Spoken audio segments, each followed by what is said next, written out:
fine. I wasn't suggesting meeting that. I see what you mean. See if that's needed. I guess that's gonna lag and it's I'm trying to start an email conversation, including her about possible dates. If Okay. I don't see that, then you can do the same.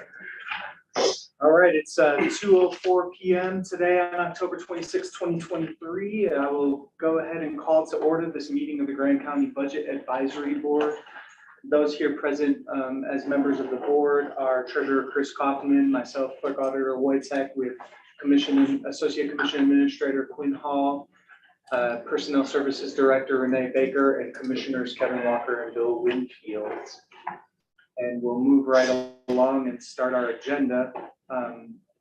We'll start with action items, and that would be approval of minutes for both October 12th and October 19th. I would receive any recommendations for revisions at this point, or entertain a motion to approve. I will make a motion to approve as written with one revision in the, it's Yordi and not Jordy. Yordi with a Y, yep. And other than that, I'll approve or make a motion to approve as written for both October 12th and October 19th. Motion So by, it's, sorry, Jordy with two Ys? Yeah, Y at the beginning and at the end. Okay, got it. Motion by Baker, second, do I have a second? I'll second it, even though I wasn't here the entire meeting. Okay. All right, I have a motion by Baker, second by Kaufman. All those in favor, raise your hand or say aye. That motion passes 6-0.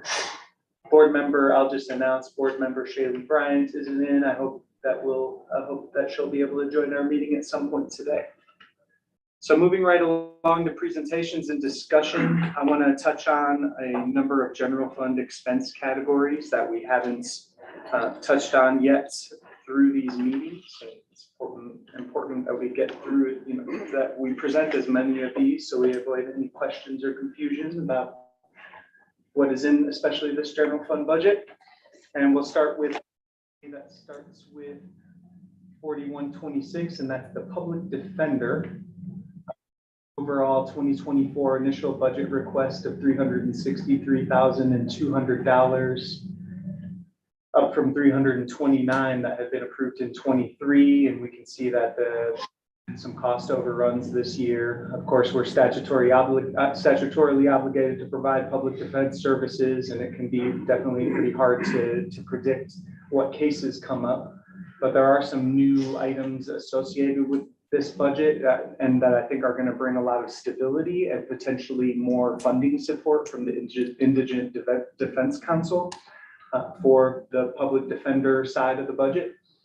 One of the things that you'll see that's different here, we have this public defender administrator, which now we do have a dedicated managing public defender that it now maintains a roster of attorneys that are in place to provide public defense services locally at a set rate. And so we had been left hanging for the first quarter of this year, hiring public defenders from local attorneys' offices at their own rates. And so that is the main reason that has been explained to me for the overruns that we've seen, especially in this defense resources line. But my understanding is that we're in a much better place to have a roster of attorneys available through the use of this managing public defender. And that also that assurance that there's that setup and format available to bring in attorneys at at a set rate. I believe it's $145. That creates a situation where the Indigent Defense Council is more likely to offer increased support to public defender services in Grand County.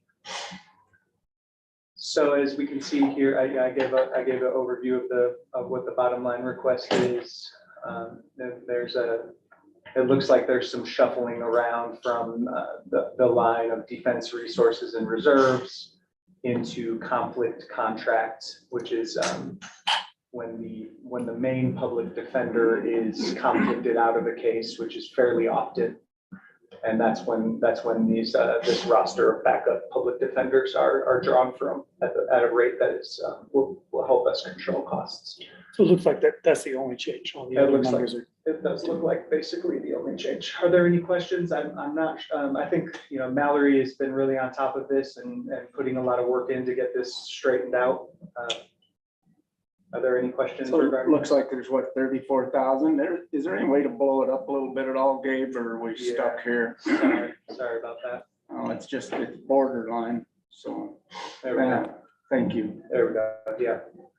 And so it looks like we're, I'm assuming there's still gonna be costs this year, so we're gonna be up over this number of 364 in terms of actuals. Okay, So it's at least heartening to know that there's going to be some sort of control in that cost as it relates to our budget request for 24. And of course, it has to be mentioned that these, it can be hard to predict how this turns out based on what cases come to the local court. And is it also true that in 21 and 22 expenses were lower because of COVID and fewer cases? I know that had effect on the court system. That was, I can't speak to that specifically. Does Sorry. does your spreadsheet go further into the past? Yeah, it does.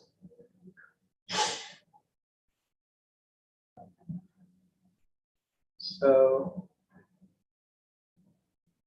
let's see if we look at if we look at totals. So definitely looked like, so 198 in 2020, up and down, it looks like, huh? pretty up and down. It had been more in the 250 range. And it did look like it dropped down in 2020 and then went back up into that 250 range. And then 22 and 23, we're seeing an increase in that. But it looks like this past year is the first year in a while that it's gone over budget rather than under budget. So, Right?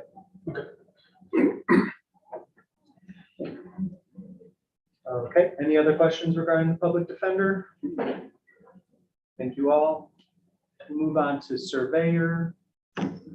Relatively quick, I checked in with Lucas Blake, the Grand County Surveyor today. There were some items in this budget. We gotta get over here.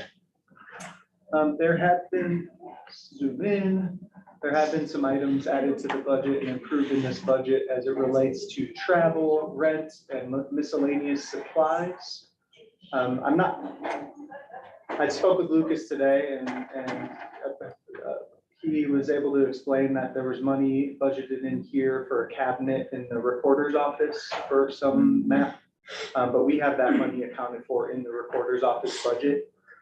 And he said that travel and rent costs are somehow built into the compensation figure. I'm not quite sure I followed that. However, long story short is he said, as in years past, that we only have to, he's not asking to approve any budget outside the compensation that is given to the surveyor's office. And I carried that over, Gabe. It should carry over at the same rate. So I'll get in there and double check why that went up, because we haven't put the COLA in anywhere, so. Right, so this should be 40. Yeah, So, yeah, just the salary should, in this representation of the budget, should show 40,258, and employee benefits should show 41,568. Any questions on that? Simple.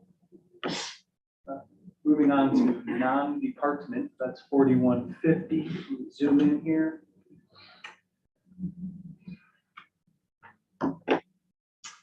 All right. So we have bank charges of 10,000 for projected for 2024. That fluctuates, but it's essentially the cost of doing business with our local banks, especially Zions. And I plugged 10,000 in as what I see as a pretty safe number. I'm not sure why we jumped our budget up to that level at such a specific number for 2023. What is this? That's like for, Emery's sort of transaction with No, Zion. this account. Oh, I'm sorry, this is non-department, Okay. non-department. Yeah, and so pretty much my understanding, I don't know, Chris, if you can expound on that, but many of the transactions we make with Zions, for example, carry some sort of fee associated with it. Yeah, That's a good explanation. There's, you know, we get a statement every month lining out all of the little fees, but there's a fee to deposit things, there's a fee for pretty much everything you do with the bank. Yeah. Utilities, so there are some shared facilities. One of them is the bus barn that the utilities for that particular building are put into non-departments. And then as well as there's a Blue Sky program that Grant County is enrolled in. I think that might be related to renewable energy and Rocky Mountain Power. And there is a monthly charge associated with being enrolled in that program that is billed here to the non-department category. There's car rental expense and sorry, I'm gonna stop flying around here. I'll let go of the mouse. 7,500 in car rental expense accounts for Chevy Malibus that are general fleet vehicles for the county. So that makes sense that it's non-department. Everyone pretty much uses them.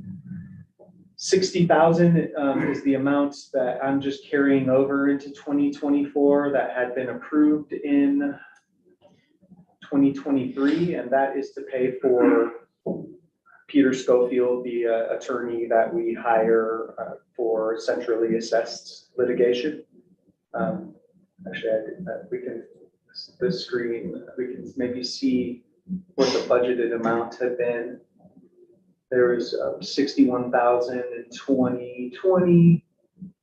Looks like 61,000 has been the level that has been budgeted for the past several years. So this is essentially a continuation of that. Is that somebody different than the centrally assessed that we've seen that even came into the commission and No, Zoom? that's it. Yeah. That is him? I Yeah. thought his name was Thomas or something. Yeah, Thomas Peters. Oh, I think okay, his firm thank is you. Peter Schofield. Oh yeah, Peters Schofield, sorry, I could see it. Insurance, 160,000 is plugged in there, and that's the Utah Local Government Trust's liability insurance that's across the county. Liability, property, and auto Thank comes you. out of that for the general fund. It also includes our airport policy, which is new, I believe, in 23, so that's why it's gone up a bit. And just general rates increased there, but I have a quick question on the centrally assessed. Bill, you've been talking to a bunch of people at the state about that, right? The centrally assessed? Yeah. Yeah, I'm on the centrally assessed committee with UAC. Do you know if any counties spread that cost out for litigation to the other taxing entities? I'm unaware of it, but I know Sherry would be Yeah, Sherry Druden, I think is her name, Right. would be the one to ask that question. I don't mind, or you can, however you want to do it. because I mean, it primarily benefits the school district because they're 66% of any refunds. that Right. they put out. I'm not saying that's something we should do, but it's a thought that I have. Well, it certainly should be considered, considering the percentage of the Right. centrally assessed that they take from there. I'll look in to see if any other counties have ever pursued that. Thank you. And there's a miscellaneous supplies line here. I know when we buy new sets of flags for all our flag poles, we code it into there. It's not a real big line, but 1,500 is being carried into 2024. There's a couple lines in this category: capital equipment and subscriptions and memberships that were budgeted in with a amount of 8,000 or more. This capital equipment, this 508 this year, was spent on new chairs for the lobby area in the courthouse building here. I'm not aware or haven't been made aware of any other needs that we might have in that realm, so I'm proposing to leave that at 0. Also, I've had no luck figuring out what this 8,000 in subscriptions and memberships was budgeted for. It doesn't look like that's been a historical expense here, so I'm not concerned at this point at leaving that at 0, since we haven't spent at whatever that was budgeted for this year. Didn't somebody mention replacing the seats in this room?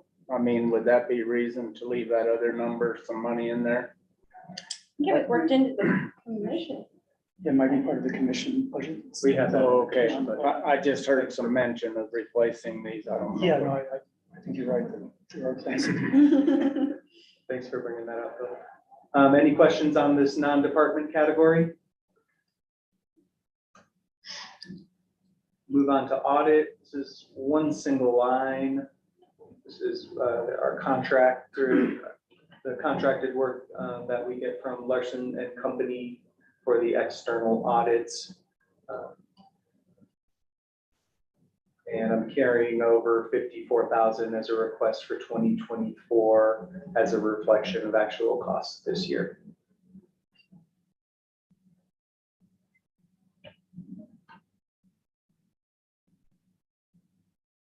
We'll move right along to elections, 4170.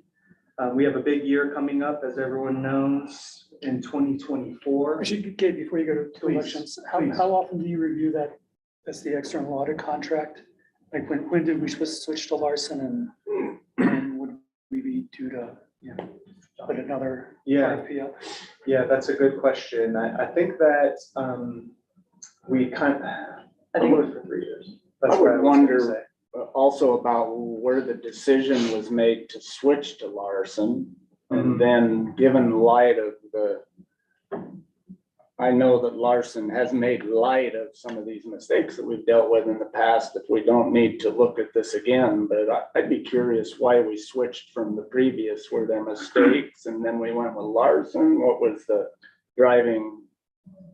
My understanding, and Quinn can elaborate more, is that there maybe perhaps was some timeliness issues that we had with Smuin, Rich and Marsing in terms of getting the results back from them.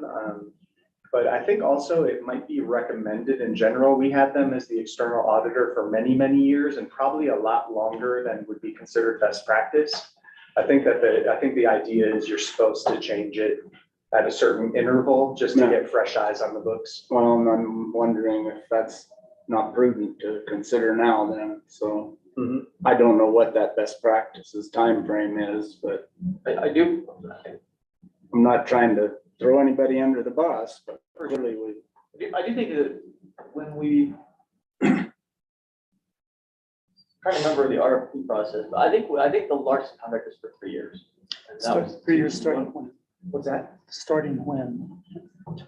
Starting in 21, no, so 22, 23, 24. Okay, so this coming year will be the Mine would be, I believe, I'd have to look at the contract, but that's off the top of my head. Yeah, I'd be I curious think what that 24 is is. the last year of the Larson contract. And there isn't any statute that requires you to go out to bid every so often on it, but it is definitely considered a best practice. I know that, that when I asked about that, a long time ago when Diana was still the clerk auditor, I think she said, oh, well, the last time we went out to bid, Smuir and Marsing were the only ones who put in a bid, and so that's the reason we had kept them for quite a while, but. And then also wasn't sort of the change from having the external auditors also help with fixing, errors and issues and sort of getting things ready for the audit. That sort of had to be separated out. Was that also part For of that? sure, Larson, or I'm sorry, Smuir and Marsing had been providing probably some oversight in the books, and when the state kind of increased their independence rules, we needed that help. And so Smuin said, we can't provide the level of service that we have in the past, we simply the audit. There's a whole, But did Smuin stick with the help with the books? Or are they Yeah. still doing that? No. Okay, so you're not using. We them for did, anything. so the consulting accountants that we have, Squire and Associates, we did an RFP for them and we received 3 or 4 bids, you know? Yeah, I think 3. 3 bids on that, one from Larson. Because Larson was a large company and they felt that they could remain or retain their independence by oversight on the books and doing the audit. And the selection committee that we had, we reviewed the proposals. And there was another one from back east somewhere that wanted to do it all remote with no in-person visitation at all. And we didn't feel like that was a good fit. And then Squire from Orem, who had kind of a working relationship with Larson, we felt that provided a little bit more independence, keeping oversight of the books and the audit completely in 2 separate companies. So that's why we opted to go with Squire for the consulting account role, and then Larson for the audit. Okay. Sorry to derail the budget. This is 2/3 of the audit committee is here. We're curious about. No, some that's things. totally No, and That's good I'm education. interested in, just examining that contract and understanding when it's up and, if there is the potential, I think it's a good idea to look at what other options there might be. Yeah, off the top of my head, it was for 3 years, but I'd have to look at it, sure. Okay, thanks for that. So elections, 2024 is a big year, and so the request here is up pretty high. As you can see, it's pretty, 78,540 is the 2024 request. You can see that bumps up in accordance with the midterm election of 2022, for example. Though that 2022 only saw 2 elections. In 2024, we actually have 3 elections that are scheduled. There's going to be a Democratic primary in March, and then that'll be open for anyone that wants to receive a ballot. And then there's going to be a regular primary, and I'm not sure actually if that's going to be June. I think typically that's what it was in 2022, and then the November general. And so these figures here, we just changed election printers. The cost of paper has continually gone up. But these numbers, I refined these numbers, or they're pretty well, at this point, well calculated based on the cost analysis that I did in coming up with an interlocal agreement with Moab City for running their elections this year. So I feel pretty confident in these costs. And these are based on the volumes of 3,000 voters in this Democratic primary, 4,000 in the regular primary, and 6,000 in the general. And just to clarify for people, just think the March primary is a presidential primary, it's not the local Democratic primary. Correct. Thank you for making that clarification. Maybe I'm not understanding, but why is there a Democrat presidential primary? I don't follow that enough to. Yeah, the Republican one is closed and done at convention. Oh, okay. And so that kind of election is handled in-house by the party. Right. Yep. And so this state parties kind of make up their own. Yeah. Consistency. And then we have local postage costs, which aren't that, and basically what that means is that return postage that we have to pay for. People get the ballot from the printer, and that's built into this freight cost that I had here noted. But when the ballot goes into the return envelope from people's homes to our office, we have to pay that return postage, and so we have to budget for that local ballot return postage. And then also we have equipment, our equipment and software provider, ES&S, they have a base fee per election. That's approximately $4,000. Miscellaneous services of 500, 200 is a request in 24 to cover voter cards. That kind of fluctuates. That was big in 2022 because we were obligated to send all registered voters a voter card. Is that correct? I'm sure you might have set that up before I came on. And then I had interest in, and this is something that could be refined or even pulled, but I had interest and had approved for this year an informational kiosk in the lobby that could be used not only for election related things, but also for items related to county business as a whole. Announcements regarding a commission meeting coming up this week, an agenda out in this lobby. Yeah. And so I'm proposing to just carry that over because that's not a project that I've been able to complete. But I think I can do it at a reasonable cost, and it would be of a benefit to the public that enters the building here. Any questions regarding the elections category? So in 22, I recall there was a shortage of paper ballots for maybe for people who were registering relatively late. Is there are plans to have more available paper ballots available this year? Is that in the budget? Yeah. So I think that, Maybe paper, I think it's people who wanted to vote in person sometimes weren't able to in 22 because of a shortage of ballots. or they maybe had to use an express vote machine. Maybe or something, but there was some kind of awkwardness there. I feel pretty confident that these have a sufficient heft to the budgeted amount that the extra couple $100 it might take to have more office ballots on hand, we'll have enough there.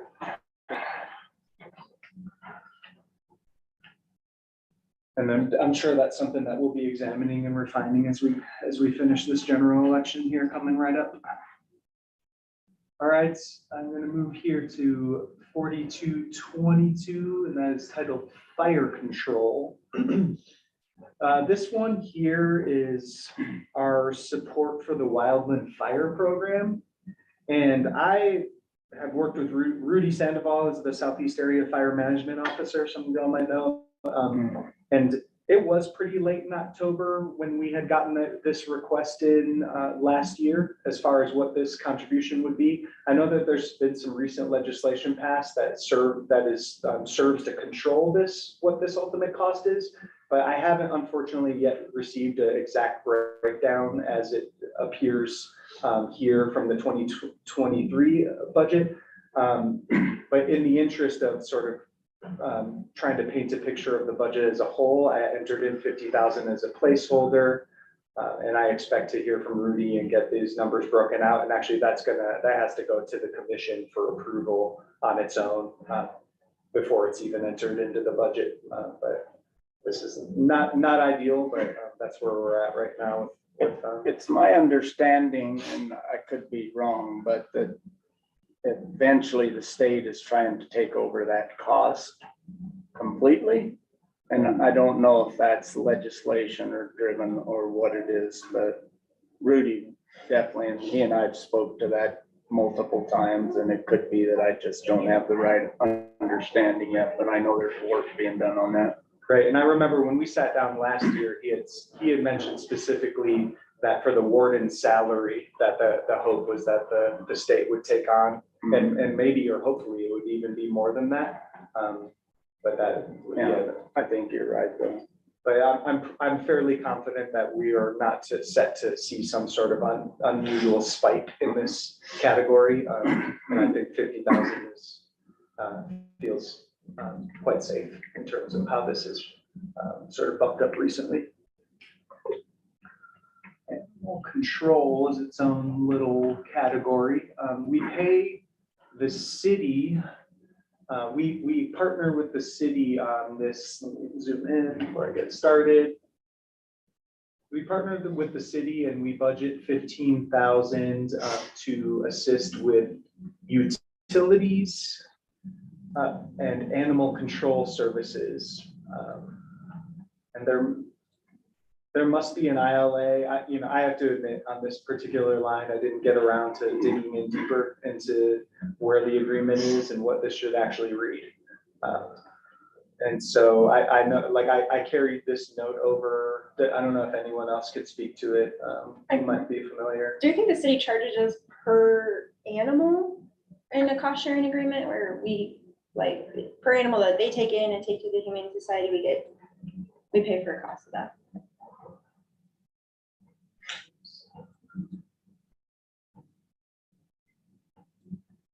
I know my neighborhood's overrun with skunks. If they put those on, I'd be very appreciative. And so I think what there does appear to be this 180, 270.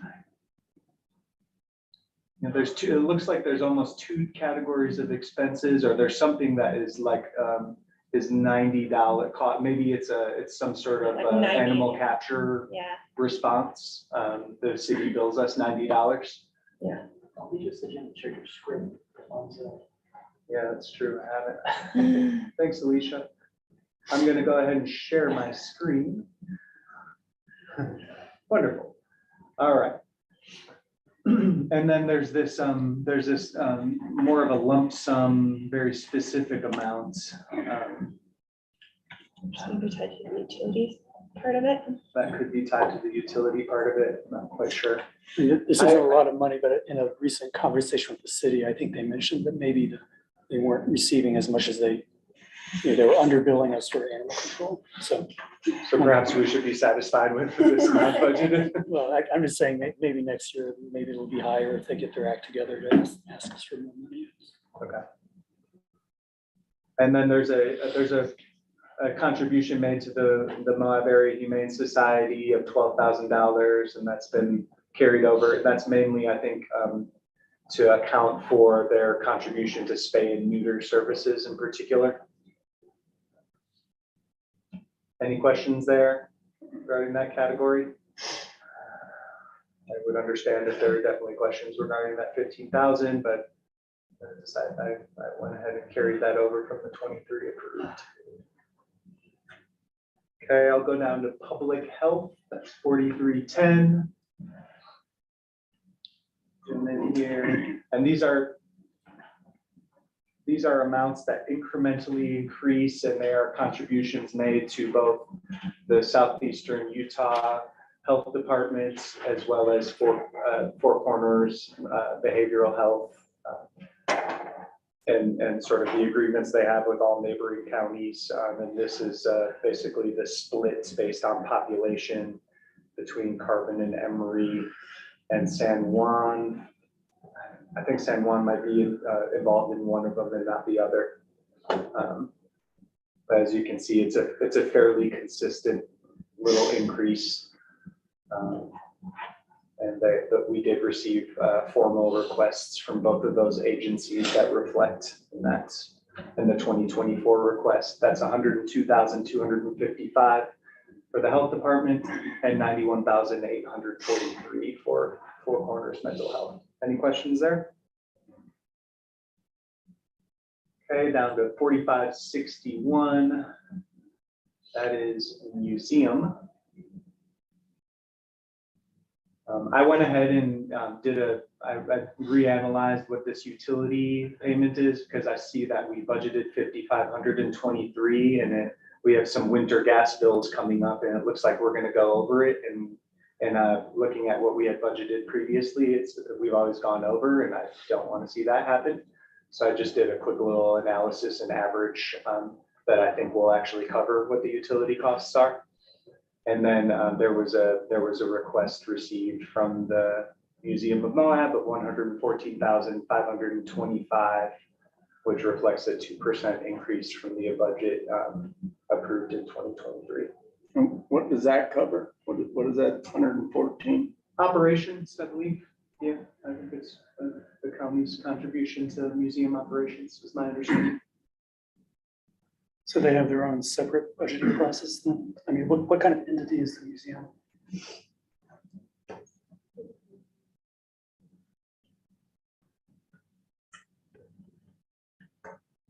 That's a darn good question. Are they just a nonprofit that we just support their services? I have to admit, this is. I don't think it's any kind of governmental agency. It's been an ongoing sort of contribution, so I didn't really put too much thought into it. I wonder, do you remember who the is that Jacques who's the liaison to the museum board? I think so. Okay. Historical, I think he's on the historical, I don't know about Okay. the museum. Okay, but it sounds like they're probably just a nonprofit, and we just hand them that much money and, concern ourselves with how it breaks down between salaries and other. That would be my best understanding. Yeah. And then, do we own that building? And that's why we cover the utilities? Or do we own the land on the building? I don't remember. Seems like in the past, we spent money repairing the roof. I think we own the building. Okay. I'm not 100% sure, let me check. But Is this the only place that they request money from the county then? The yes, museum is right here. yes. And I think that there is the option to utilize like TRCC funds. Ultimately that would be a wash, because that would just be taking away from the TRCC contribution to another general fund department. But I do believe it would qualify for that type of allocation. That would be. And would it be possible to ask them what that breakdown for that 114 is, or is that outside of our scope here? That should be included in the request that Forrest send to Commission Admin. I don't know if Quinn would be able to find that email of the official request and see if there's any increased detail. I mean, I would certainly feel like that we would be, Just some idea what it's going for. yeah. I think that would be warranted to get that type of detail. And then we have the last two lines that I want to cover here from the general fund is transfers and other uses. So we have here the jail remodel debt payments at $150,000. This contribution to other funds, and that's just to shore up any other funds that are out of balance. And so I'm just doing my best. I did my best to kind of create the best picture possible for everyone today, which was to just make sure that if there were any other funds that were county related and were reliant upon the general fund to be balanced, that I made sure that those were accounted for in current requests in the current picture.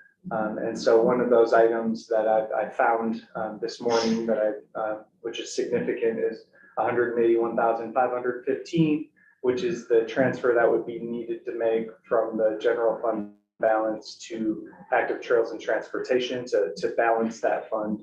And that's before any budget cuts or, denials of requests would be made to that particular department. So what's that 180,000 doing with active trails? I thought that their budget was already presented to us. This is the second time. They presented their budget out of balance.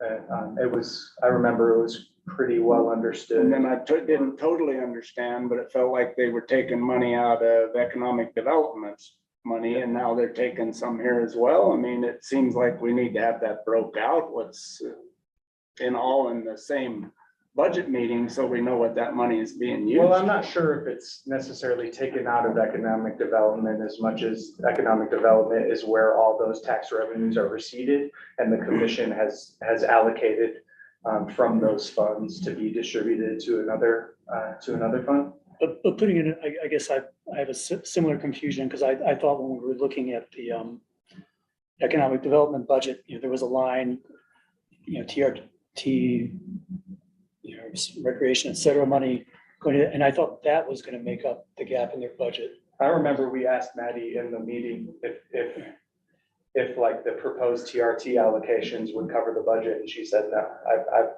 remember quite clearly that she acknowledged that her current proposal would require support from the general fund.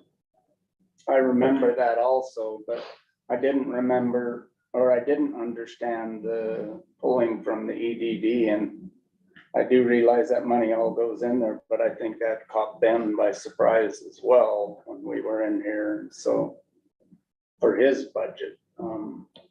In any case, I think that's something we're probably going to be discussing at a budget workshop at the full commission. Okay. Look at that and film also, and hopefully we'll get a Gabe, do you know complete what picture the, there. sorry, Kevin. Go ahead. Do you know what the 2023 85,000 was budgeted to cover? Yes, I'll get to it. Okay, sorry. It's a Good question though.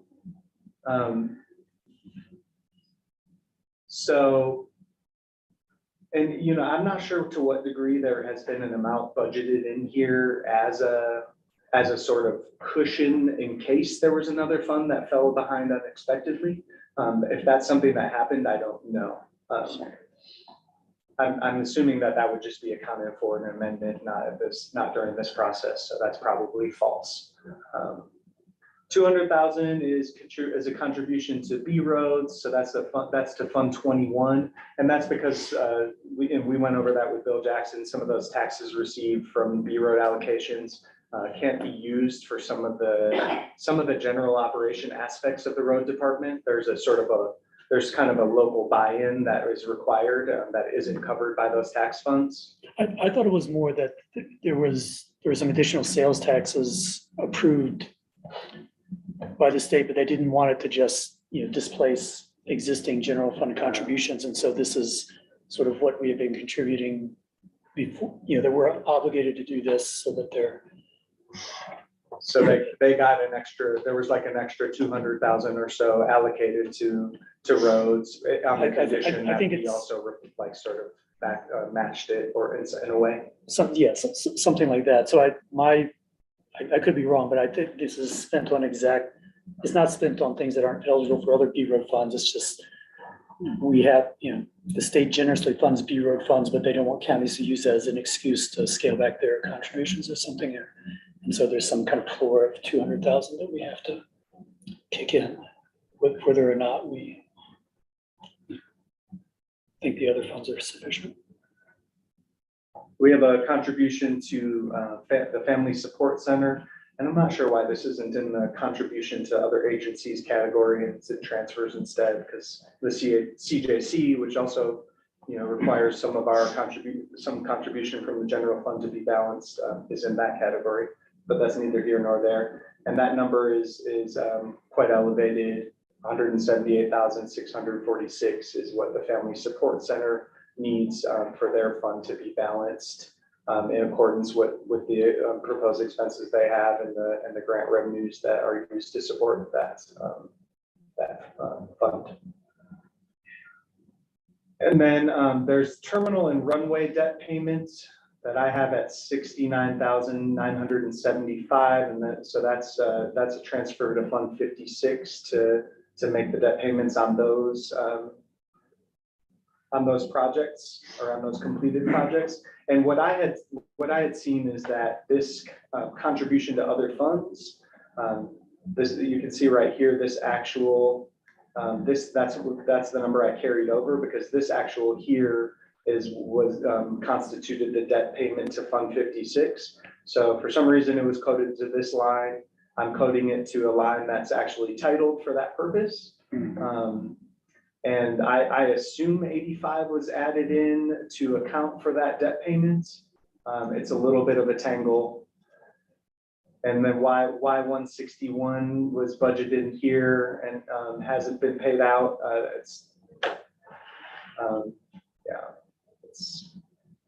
It's as best as I can tell right now. Because we haven't made any payments on these debts up to now. This is the best number I have to go off of at this time. Because looking at the actuals here,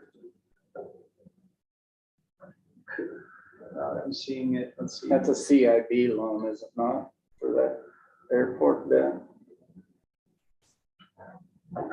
Right, and that's a good question. Is it something that we already looked Pretty at? sure it was CIB for the terminal, but is it CIB for the runway as well? I'm not sure. Yeah, I think Tambine talked about that being Fed money, actually. I think you're right though, Bill. I think the CIB is a terminal. The runway might be federal. I'm not.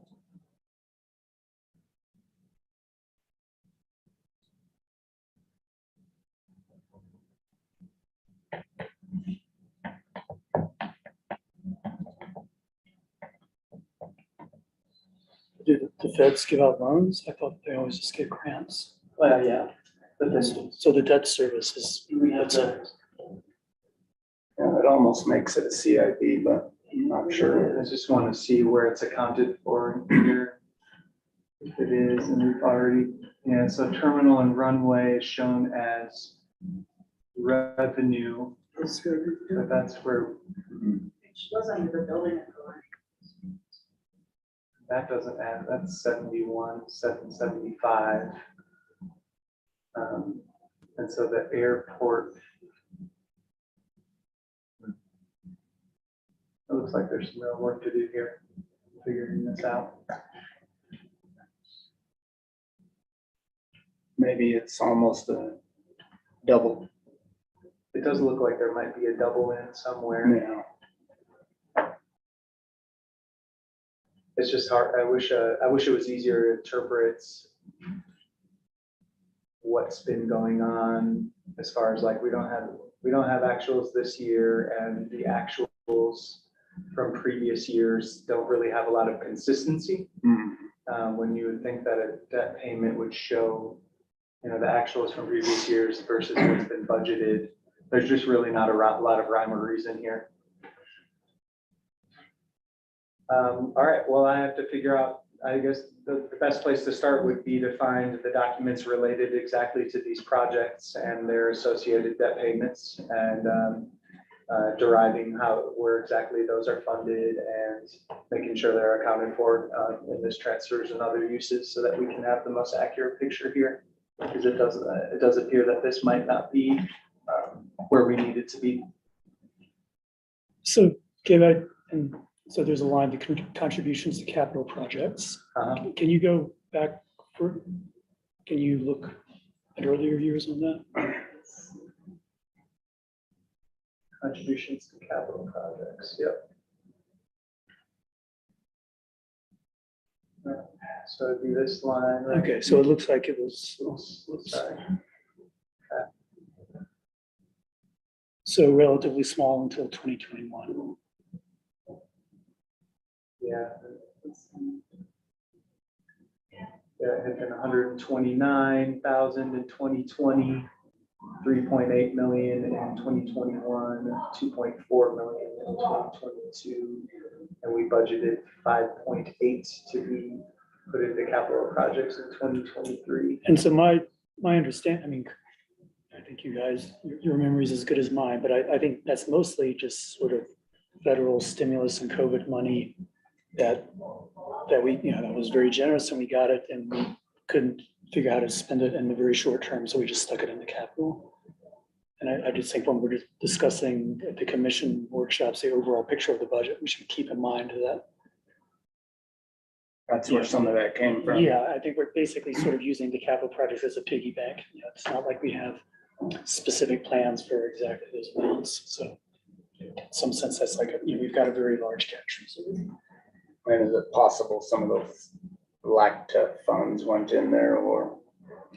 I would imagine that this number was budgeted so high because there was an infusion of 5.7 million that was all due to be received in this year of the LATCF, Local Area Tribal Conservation Fund, I believe it's called. And we should probably double, what constraints, if any, are there on this money that's in capital right now? Are there constraints on how it's spent? Right, I don't once it's recall. put- Once it's put into capital, I do believe that it can be drawn out Yeah, that's at a relative will, but. right. But when we received it from the feds or whoever, maybe, I know that at least some of them were just, just spend it how you like to counties, but others might have been different. There could be an amount of it that's restricted. Worth double checking before we actually start spending the money. Agree with that. Yeah, I show it as local assistance and tribal consistency fund. Thank you. Yep. Contribution to other agencies is the final category we'll look at here from the general fund. Hopefully this will be a little cleaner than that last one, sorry. And so we have we have a number that are based on requests from agencies and represent sort of consistent contributions that the county makes every year. So I'll start with those ones first. There's Moab Valley Fire, which actually has increased their contribution request from the county to 200,000. I believe that there's still some negotiations going on with regards to that contribution, but that's what I'm entering in here at this time. Utah Association of Counties, that sees, it looks like it went up $50 or something, but we get a formal request that comes to me and I can put that in. Let's see, the Southeastern Utah Association of Local Governments, kind of the same deal. We along with all the other counties that they represent, we have a contribution to help their services. Seek Haven is there's been a $12,500 amount contributed to Seek Haven. I think it's since 1999. So I just carried that over for the commission's consideration. This, well, before I skip along here, there's this one isn't based on a formal request, but the Children's Justice Center, that's a fund that needs help balancing from the general fund to support their operations. And the amount that I have calculated right now is $41,454 to support the CJC. But why hasn't there been any in prior years? I saw that and I know that I know that we've always supported them from somewhere out of the general fund. Interesting. I thought we had two. And let's see what the data, let's see what the historical says. That there's a line that exists and it doesn't appear that it's ever been used. I'm sorry, which line are we talking about? This contribution to CJC, as you can see, it zeros across the board. But what I'm seeing is that their fund is not balanced. And, you know, I think just like with the Family Support Center, it would then go, it would then be on the county to support it, to make up that any difference. And I wanted to make sure that that was accounted for somewhere in the general fund, if that is indeed the case, just so we're making sure that we're thinking about all the expenses. Where that might have come from before, it can't be that hard to figure out, so. Sure. About the same as the- No, The victim, yeah, victim advocate, no, I think a cost share with the city as well. right, and We used that's to the have third a position and they moved it over to the city. The attorney's office pays for that. Mhm. And so this $30,000 Moab City ILA, I thought was the victim's advocate. But were you saying that was in the attorney's office? budget? Yeah, because when we didn't, you said that you'd follow up, and find out where that money was coming from for Brandon. Okay, You're saying that's money that we support to the city? Is that what that is? my understanding was that was based on transaction information that I got in here. And when I look at the accounts payable file of this 3794, that's been the only amount paid out this year to date, that could certainly be a miscode. But because that was associated with this VOCA, which is a victim advocate, that is kind of housed in the city, but the county contributes to. You can see, just jumping in back into the attorney's budget to see if it's somewhere in here. Because I do remember that being something that we talked about as far as support for the victims advocates. Yeah.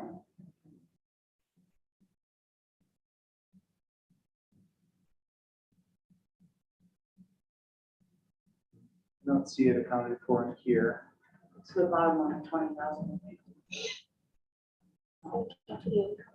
You might be right though. We can check in with county attorney, right? Yeah. So I'm just Yeah, gonna, it's just in the minutes. That's why. okay. So victim advocate and Moab City ILA, if that's not for that, what exactly is that ILA for?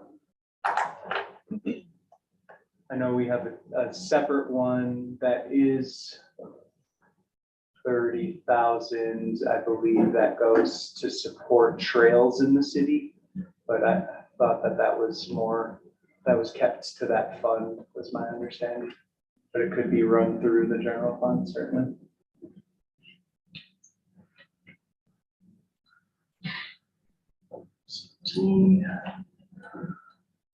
Okay. Let's see, there's $20,000 that's contributed to the Housing Authority of Southeastern Utah for deed restriction administration. That's carried over from year to year. We have a $45,000 that had been in the commission discretionary fund, but based on discussion in the budget advisory board, the fact that we had a line already established for water study contribution, we decided to move that from that category into this one and make use of this line that we have that's specific to that purpose. Canyon Country Partnership, that's been a steady flat fee. That's a networking opportunity between a lot of local agencies. And the same goes for Lower Valley Fire. There's an 11,000 contribution from the county. That's Colorado coming across the line to help us out at Westwater area. Thank you. And then NACO 1% is actually the commission that the National Association of Counties garnered for that for that LATCF funding. And so that we don't need to budget for that anymore because we don't expect to receive any more of those funds. But that was that 5.7 million, and that is reflected here in that, that's that 1% of that allotment. So that should have, the 557,000 should have been a one-time cost for the 2 years. So why has there been again the 28,000? This is just the budgeted amount. Okay, not actual. Yeah. I'm sorry. No problem. Yeah. No problem. Yeah, it looks good for sure. So we missed the boat on budgeting that correctly this year. And then moving the money for the water study into its own line, what did that then do for the commission budget? Or Yeah. was that money moved with it or reduced or?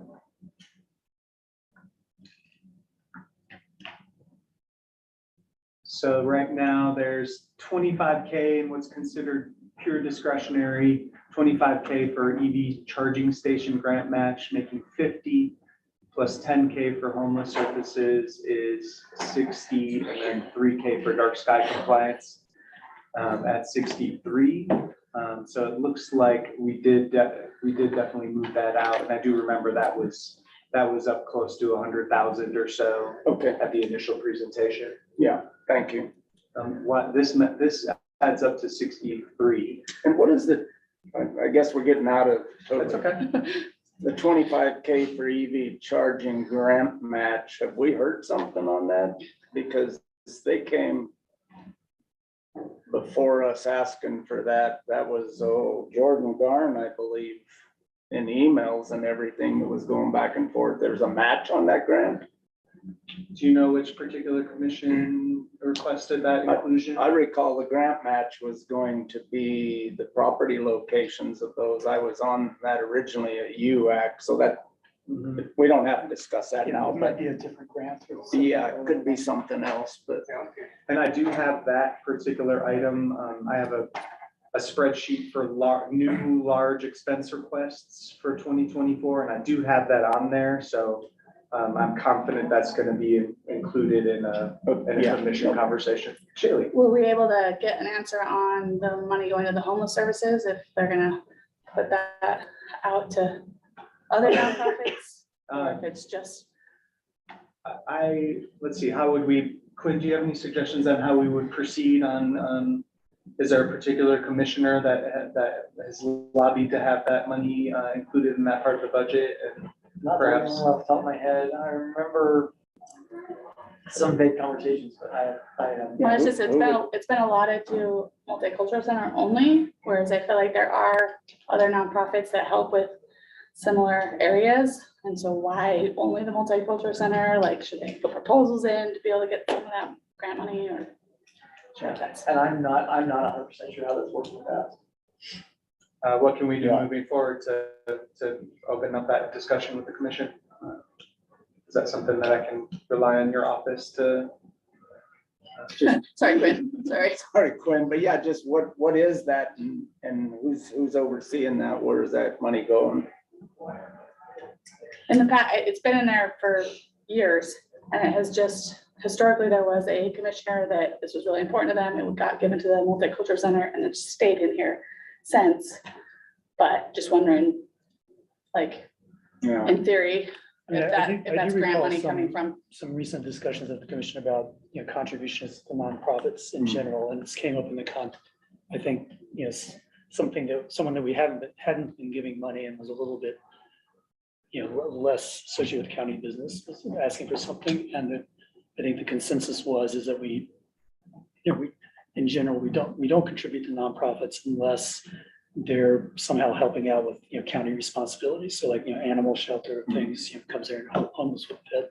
So that doesn't answer your question of, because you're talking about with this, the same. Like, I kind of think of 10 area. nonprofits that all help with homeless services. That's what I'm trying to just, they could all benefit from some of that. Would it be okay if I wrote an email to the commission, sort of raising this topic up and CC you on that? That would be great, or you I comfortable can. with that? I mean, if you'd rather me take that on, I'm happy to. I think it provide- might be a good thing to just bring up with the commission in general, and I think maybe if there's, I tend to think it might be Trish running point or Mary on that topic, and they can maybe chime in on what Sounds good. I will send an email. thank you.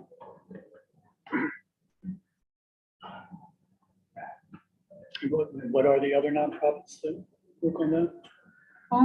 Like Wabi does all the vouchers for homeless people that have clothing, Sam have Ellenkoff also puts time and effort into yeah, a homeless. ton. And then, I mean, I would say that Sea Haven is technically considered a homeless service. Yeah, I think there's a separate line for C, we're already giving them money. Yeah, I'm just wondering, like, it doesn't specifically talk about multicultural centers, so why, like, it's just, it's something that's non-specific, so it feels like the vagueness is not super transparent. And, you know, we Makes also sense to just spread looked it at, out. while I think before you came in, we looked at contributions that are made year to year to Sea Yeah, I was Haven, listening. to the Humane Society. you know, Right. you To know, help with some of those services. You know, certainly those are all really worthy efforts that we appreciate, but there could be a discussion opened up about how best to make those allocations. I agree. yeah. I think in the past, you know, I know Moab City has done sort of open applications for that type of funding, and maybe there would be, maybe the county would decide to have a single pot of funding that would be for an open application process based on certain criteria. That could be a more equitable way of dispersing funds like that. Just or break it up so that it goes to multiple people that are servicing that problem rather than just one lump sum. Yeah, I think the easiest way to deal with it is just increase the 10K so that we can give money to some of these other groups as well. I'd be okay with that. I think it's an important area, so. Sorry. No, it's okay. So I think that there's that's all the other general fund expense categories that I wanted to touch on. There's definitely some real questions as far as airport debt service, if that's being fully accounted for in the right places and not doubled up in another fund.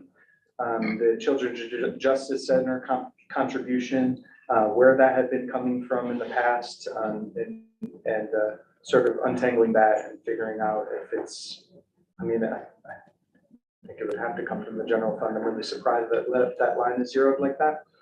And then the victims advocate, as well as that 30,000 Moab City ILA. It appears that those are question marks that still need to be answered. I think that we still have a pretty good idea, you know, during this meeting, I can give you all an idea of kind of where things stand as far as expense requests versus projected revenues from one model.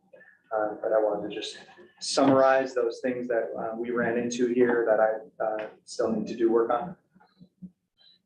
But I think with that, we're ready to move into the next part of this meeting, which is new position requests, reclassifications, and cost of living adjustments. And I have these documents that Renee shared. I don't know where you want to start. And if you want to take Gabe, them if I out. can actually just share my screen, I will Okay, pull up my so I'll stop the sharing here. presentation. Let's do. How do I do this for now? Oh, let me see if I need to just request it. That's good. No, wait. There you go. There you Yeah. go. Okay. And then you're gonna request? Yes.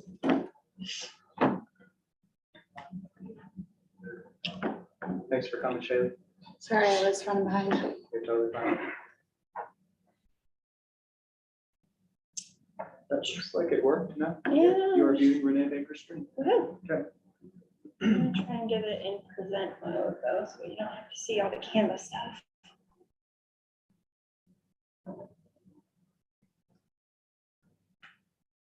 Maybe Oh, click I have to that. present at the bottom. Thank you. All right, so for 2024 position requests, we've heard most of them.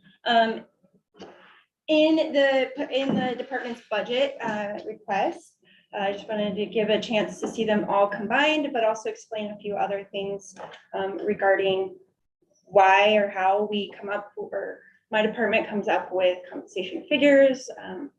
So generally, this compensation philosophy is as written in our handbook, which is 10 years old. So I think it could be a discussion in the future for the commission to have if they have a different view of a compensation philosophy.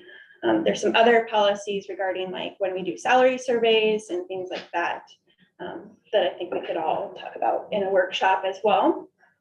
But I wanted to put this in there just so you all know why I generally pull that market average for our compensation. Right now, in our total budget with all requests, with the COLA included, all across all funds, the total salary and benefits budget is about 22.9 million. Breaking that down, about 15.3 is the salaries and 7.6 is benefits. Benefits includes everything, so that's medical, dental, vision, life, accidental death and dismemberment, our Utah retirement system, contributions, and then our employee assistance program, the employer paid FICA taxes, and our workers' comp. The 22.9 or the 15.3 includes the COLA for this year. It does. This is. So how do we do a comparison here? So I was trying to get us a comparison over 23s, and I just couldn't get it calculated today fully, but I do have some of the proposals broken out, so I'll get you there. So for cost of living, there is also another handbook statement in there about our cost of living. And so I also included a note that we generally base our COLA off of the approved Social Security COLA increase for 2024. They've announced that at 3.2%. So that's what I put in. It's not in Excel Advantage quite yet. I think they wanted to see the bottom line before we included that. But including that on all of the current proposed changes and new positions, that puts our COLA proposal at $450,000. And that gives that breakdown of general fund at 319, economic development at 15,000, roads at 43,000, miscellaneous grants. The only salaries that come out of there are some of the weed control seasonal technicians, so it's 2,000. CJC 2,777, family support at 5,600, trails at 21,991, sandplots at 13,650, and the library at 26,740. So I guess I'm just curious, back to your previous screen. If we can, well, one more maybe, if we can figure out with all of these adjustments to get to 22.9, why don't we have the number of where we are now? Why can't we see that number? I'm happy to provide that number. I just didn't pull it all together. Okay, Yeah. I mean, it just sounded like that we didn't have that. Oh, no, I can get that number. I just, I didn't get it This pulled all the way isn't together. with the new positions. This This is, is with all the new positions. positions It and is. the position and requests. the COLA, And the COLA. So this is the max we would ever consider, and but we don't know what it was 2023. I just didn't calculate it out. Okay, sorry. Well, and I think it needs to be broke out. So, I mean, we can take your 450,000 out clearly for the COLA that you just showed us, but not knowing where we're going from this year to next year, having that number is, Sure. So I did break down all So we do the, have something similar. I mean, Gabe sent out a spreadsheet Yeah, to isn't it in our show budget? 23 and 24 budgets by department. in the And percentage most of change. those increases are salaries and positions, so it's not. right, at Exactly. the bottom line, 22.9 million, or the top line here, if you want to look at it that way. I mean, where are we compared? We're asking for how much more money over 2023? Sure. So I did break down the new position costs, and you'll see that in a couple of slides. Okay, And the proposed position costs as well. Pay for performance, I would like to make a proposal. This would be a countywide change, but currently we kind of have a bit of a messy setup where employees would be eligible for either a milestone or exemplary starting their second year of service with the county. The milestone would be their second year, and then every other year after that. The exemplary would be the years in between that. And the exemplary is voluntary. They do need to meet the requirement of having a evaluation that is over some metric that push them into an exemplary. And then they also need to set 3 goals that are outside of their job description, which seems a bit cumbersome for a lot of our employees. And I will say even for myself, it's hard. You can be an exemplary employee and still do your job within your job description. And Renee, Yeah. you don't have to do 3 goals, right? Yes, you have to do 1, but it still needs to be outside of your job description. So my proposal would be to just kind of clean that up and offer the 1-step increase every year if they do not have a disciplinary action that is unresolved. And it would be starting in their second year. So they would get 3% plus COLA Correct. if they are not on disciplinary action. Right, on their anniversary date. Currently, Really big increase. our current program, you can get 3% plus the COLA. If you participate in the exemplary, every other year, you're due your milestone. Seems like a big ask when the economy is seeing the opposite around town. So, I mean, this is an ask, right? This is an will ask, have to be- yep. So I did calculate out the cost of that ask. The current program cost, the way it's currently set up under our current, I keep saying current, but our policy, 199,000 would be due to the employees as that policy currently stands. This proposal cost would add 59,000, taking the total program up to 258. And I did break that down by the proposed additional cost, so by that 59,000 by fund there. So Renee, could you go back? I guess I'm still confused about, so what's the change? You just, So the change would be allowing the employee to get a merit increase each year instead of having to participate in the exemplary program to get the increase every other year. So right now they are due an increase every other year. okay, so it's two changes. One is the increase could be every year instead of every other year. Mhm. No, Chris is You can shaking his get head. You can get the every year increase now. every year. The only difference is every other year, right now, you have to go through the pay for performance program. And Renee's suggesting that we eliminate that program and you get a 3% increase every year as long as you meet the basic requirements.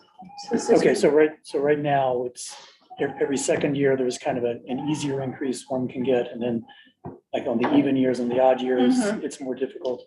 You're proposing to make all the years the easier process. Yes, then, so in the current easier process, employees do not have to set goals. I would propose that they would need to set goals for professional development, departmental growth, and then help them to achieve things within their job descriptions and better.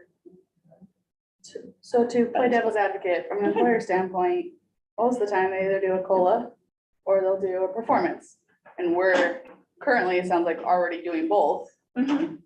But we're asking for them to set goals above and beyond in order to achieve that every other year. Sure. And now we're saying, just do your job and you get both. Is that like, you don't have to have a disciplinary action? That's what we're. Yes. For clarity. And there's still something, I think and correct me if I'm wrong, but so one of the changes is on the timing, but the other is this question of whether it has to be outside the job description or inside, and you were advocating that for some employees, there just isn't, doing things outside their job description maybe doesn't make much sense. Right, but I'll take corrections as an example. They're in the building, they're working hard in taking care of our inmates, asking them to do a training or something that's outside of their current job description,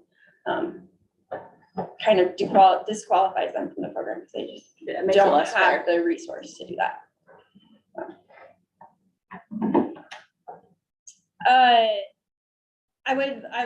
We can drill down into this a bit more. I can keep going. This is just a proposal.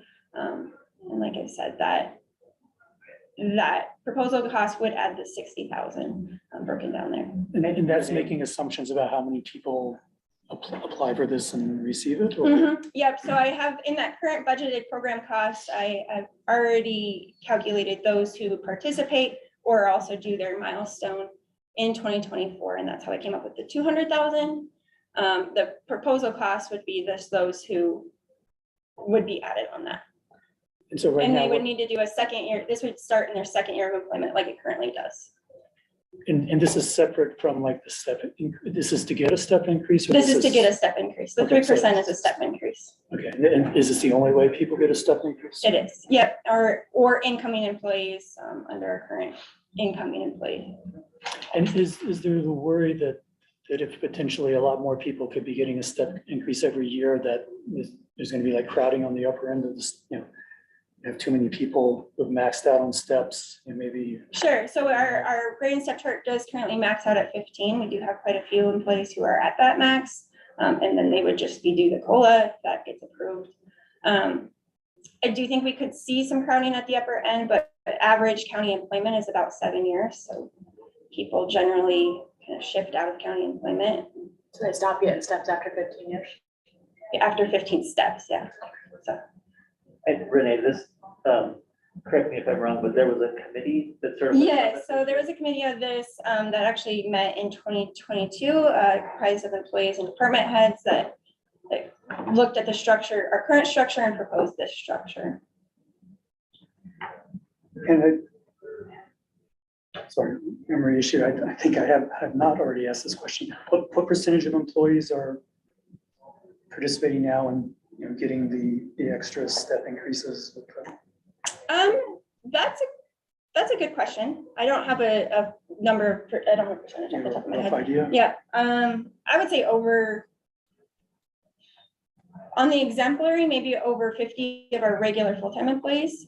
But the milestone is due to every regular employee on every other year of employment. So, Okay. And then so that's also includes our seasonal and our part-time employees. just 50 out of how many total? 200? 230 on average. So Yeah, I sat on the paper performance committee for a while, and so got to see the presentations that committee accepted for employees and what exemplary work they had done and things they had proposed outside of their job description. And it was impressive, the things that people were doing. And I'm not saying that people would stop doing those things without this incentive to do that. But it was pretty amazing, the different things that people were doing and the way that they were improving their job, expanding things that they could do. I also felt like there was a bit of a misconception for some departments when I would talk to people about it, where people felt like, oh, I have to do all these big things and I have to create new things for my job that will be ongoing every year, and I just can't add any more to my workload. And some people were doing things like that, where, oh, I'm gonna start doing this thing and then I do it every year. Other people would do, I'm gonna do this one-time project that is outside of my job description, but it's not something I have to keep doing and add to my workload. So I understand the concerns around how that can start to get beyond what people can do. But I feel like there was some misconception that it had to be that way. And you would also have people coming with 3 or 5 different things outside of their job description, which was, I'm not saying it's a bad thing, but you didn't have to do that much in order to qualify for it. Mhm. Sure. Do we have examples from other counties? And is this based on examples from elsewhere, the current plan? I would say every other county has a different way to handle there are other counties who handle and give merit increases that are also separate from their COLA increase. And if you would like, when we take this to a workshop, I can have a more detailed presentation of that and kind of compare it to what other counties are doing. We just, all the HR directors from the UAC affiliate group, so it's the 29 counties, sent around kind of what everyone's proposed COLA is going to be and also their merit and policy increases. I think another comment I would have is that, your supervisor does need to be involved in this process, and it adds a quarterly check-in every year and an additional check-in at the end of the year. And I definitely heard about departments where the supervisor was just like, I'm not really interested in doing that extra work, or that was the feeling that employees had. And so that was an aspect that was potentially unfair to some employees, because if your supervisor is not really on board with it, it's very hard to participate in the program. And with this new proposal, they do still need to set goals, and those would be for professional development. And so, and they need to follow through on those goals to also receive the increase. So there's more within the policy that I didn't put in this slide, but. I definitely support, I like the idea of this program, and I think it is definitely important to keep, good team spirit in county Right. employees. It does feel like, I mean, just over the past several budget cycles that I've participated in, just in general, I think we have been pretty generous. There's been salary reevaluations. We've consistently given the COLA for as long as I've been on the commission.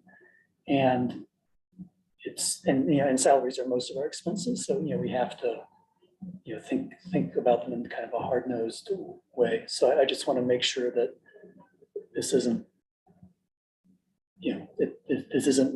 this program isn't more expensive than it needs to be. Sure. I worry that it almost encourages complacency. I don't know if that's a fair thing, because I think fair wages are so important. I think what our county employees do is above and beyond anyways. I just worry about that. That's my only concern. How would it contribute to complacency? Well, if it's across the board, everyone can get that 3% without being exemplary anymore. Really, the only justification is that there is not a disciplinary note. Sure, but actually, I think I misspoke in that. They still need to set and meet their goals and they'll, with their supervisor, when they do their annual eval, will produce a work plan and work towards that. If they're not meeting that, then they would not be receiving this increase. Renee, question, isn't it also on a sliding scale so that the increase could be as little as like 1%? Sure, so we don't have it quite set as a sliding scale, but I will say this 199, when I put the merit increase into the budget currently, it doesn't account for somebody who, let's say, anniversary date is in any time throughout the year. So like somebody who's in September, it's budgeting for that as a whole, that 3% as a whole. So we could drill that down a little bit, and then yes, that increase, though it would be a step increase of 3% on their hourly wage overall throughout the year. If their anniversary date isn't until August or September, it's not a true 3% for that whole year. Okay, well, it sounds like definitely something we should discuss. We At a can drill workshop. down a little bit more. I left the slide in here. I did chat with Sheriff Wiggins. There's some legislative changes for Utah retirement systems.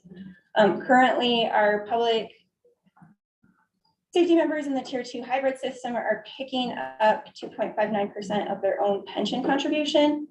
We pay the employer's required portion of that. URS has said the employee has to pick this up. It is an option for us to pick it up, but there's some legislative changes. So we wanted to wait on that and reevaluate that in 2024. And then we'll hop into new position requests. I'm not gonna read through all of these. You have heard this is, these paragraphs are a summary of what has been chatted to me or given to me from department heads. I'll make it known I'm not pushing for any position over another. There is a request for a paralegal to be added to the attorney's office. The total cost of that would be about $93,000 with salary and benefits. Generally, when I budget for new positions, I will budget at a step 3. Our current policy for incoming employees is that they can earn a step for every 2 years of direct experience coming into a role. And then additionally, I usually budget for about the 2-party insurance on most of these. So if they come in with a family, that's slightly higher. If they come in a single plan, that is slightly lower. There is the request for the finance director of the clerk auditor's office. That comes with the SB 126 bill that was passed in, I think, 22. Just want to bring that request back up in 2024 with the placement at a grade 18. That puts the salary and benefits combined about $134,000. And is that the position, Gabe, where we've talked about they need to have certain financial experience and whatnot? So, And I had suggested that it could be something that I could handle based on my experience this year, or that a consultant could potentially fill. right. I'm feeling at this point that my current duties are suffering too much from having to focus on this, and I'd rather do my job well than be stretched too thin. And I question whether a consultant, I don't know, I think that would be worthy to have someone dedicated on this year round. I see huge value in this, especially if we go back and look at the state ask for the requirement on education that would be appropriate for the amount of money that these people would be helping with. I'm supportive of this for sure. There's a request for a maintenance worker out of our courthouse maintenance. They handle the courthouse and also, I want to say, I think up to many of the other outbuildings. We have also increased their maintenance by adding the Interact House or the community or community development building He behind us here. mentioned 9 buildings when he came Yes, before 9 us with buildings, his thank you. budget. And then he also handles the paved path maintenance, and we add to the Spanish Valley pathway. It sounds like that would also add a small bit of work to be handled by the maintenance department. That request with a total salary and benefits would be estimated at about $86,000. Dispatch has requested two of the lowest level of dispatchers. We have a tiered system within dispatch of 1, 2, or 3. These would be incoming dispatchers, or entry level dispatchers, I should say. There's some support that they have received from fire and EMS to add, and this would allow for some better scheduling and making sure that there's 2 dispatchers on schedule at all times. The total request for the 2 positions would be $184,000. Broken down individually, about $92,000. There's a request for a part-time registered nurse out of the jail. We currently do have 1 registered nurse who works about 500 hours in the year. And this would just allow for another one to offset or either be available when needed. There's a request for a deputy recorder in our elected recorder's office. The nurse cost is about $16,557. On benefits, when it's a part-time position, we pay for workers' compensation and the employer's portion of the FICA taxes. So that's the amount you see there. Deputy recorder, there's a request to just be able to digitize records within house and make sure that those are kept on site, but also increase the level of public service. That request would be combined salary and benefits at $90,000. I will say I do have, I've been working with the department heads to get a draft job description for their new positions. For the ones that have a current job description, like the deputy recorder or dispatch, I did include that job description on the paper.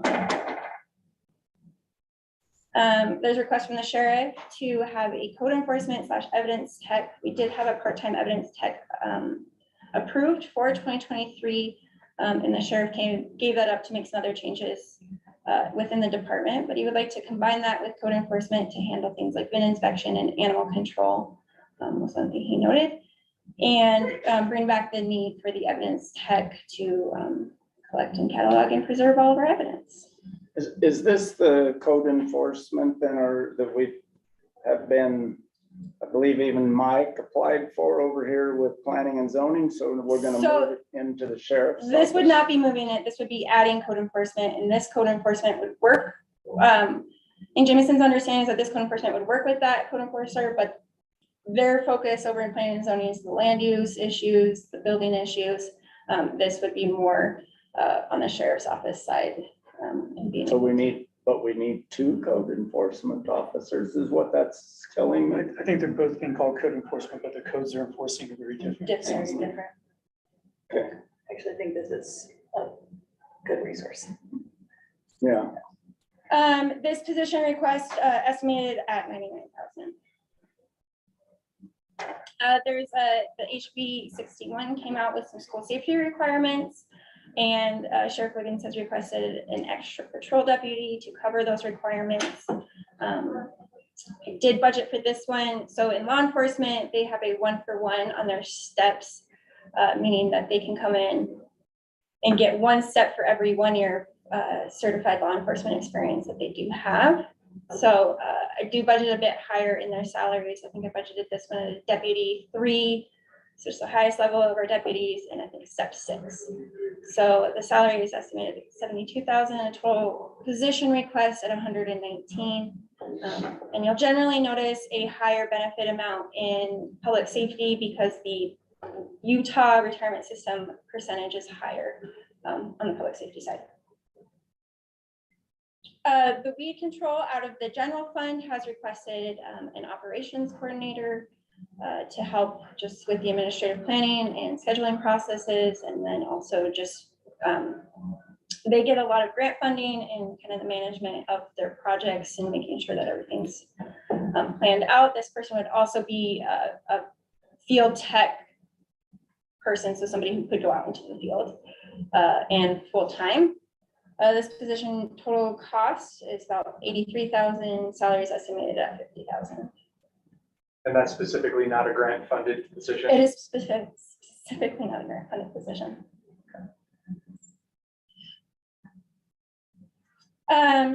Grand County Active Transportation and Trails has requested a volunteer, and they actually are calling it the Volunteer Events and Business Coordinator, but can't quite fit it. This would be a part-time position, budgeted about 720 hours. They list out a breadth of experience that this position would be handling. And the total position request cost would be about 19,000. So here's to your point, Bill, this is the new positions broken out by the fund. The majority are coming from the general fund at a total of $908,915. And then that one request into active trails and transportation at 19,000. And I think I would say, since we've now seen that the trails department is needing general funds to balance their budget, I don't know if it's necessarily accurate at this point to say that wouldn't be a general fund request. Sure. I think that's important to point out. Yeah, so we just put them all in one list. And roll one spot. So I guess I'm assuming that the commission isn't gonna like automatically approve all of these, and so we've got to come up with a way of, how many different positions are there? 10, 11? 4, 5, 6, 7, 8, 9, 10, 11. 11, so that's 2,048 possible motions we can make between approving all of them, approving none of them, various So combinations. we I'm should with you. be able to come up with a Yeah, so a we good need a way suggestion, of, hopefully. and so my suggestion is maybe you could give a presentation like what you did, or, at a workshop, and then after the commissioners inform themselves about what all these are for, we can do basically like an online straw, we've done it before, we have a spreadsheet and just rate them high, Sure. medium, low, or something like that. And then we get a ranked list, and then Right. when it comes time to make the motion, say, well, I want to go this far down to the, we'll fund half of the request, and I want to propose the top half. Of course, if someone feels strongly that we should reorder, this is fine. So this, this ranking isn't gonna force us to do anything, but it'll give us an idea just kind of where we collectively stand. Do we have a good idea, like, if we were to fund all of them, what does that affect our budget, like in what ways? I'm going to touch on that Okay. as well. Okay, good. Okay. Yeah, I'm happy to present this to the commissioners in our workshops. Me and Gabe just chatted today, and since we felt like you've seen these all with the departments, that we didn't feel like the department heads needed to come in and kind of make their justifications either. But there'll be more detail for the commissioners to make those decisions. The next kind of portion of this, so that's all new positions. Those are all asks for brand new positions, reclassified positions.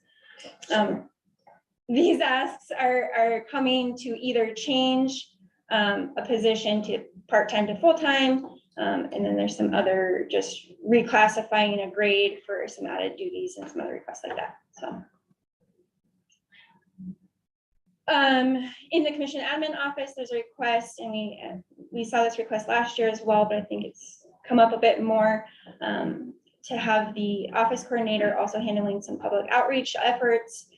This would be a 1 grade increase for the proposal, and I'm going to go over just the fiscal impact of these in the red here. That 1 grade increase with salary and benefits would be about $5,537. There's also a request out of the comm admin office for the special events program manager to add in some special projects, research and analysis into their job description. Currently, the special events program manager is out of the economic development department, and 95% of this salary would stay there. With this split, the 5% would come out of the comm admin side, and that would cover the fiscal impact of $8,500. That is a 2 grade increase for those added duties. The Justice Court judge in the Utah State Code for the Justice Court judge salaries, there is a line that notes the judge should be eligible for all increases that are available to all regular employees. And we've never included our current policy, or so the judge would like to propose that we include the 3% pay for performance increase. This would affect their salary by $2,640. And so in recent years, the judge has not been getting those. They've been getting the COLA, but not the pay for performance increase.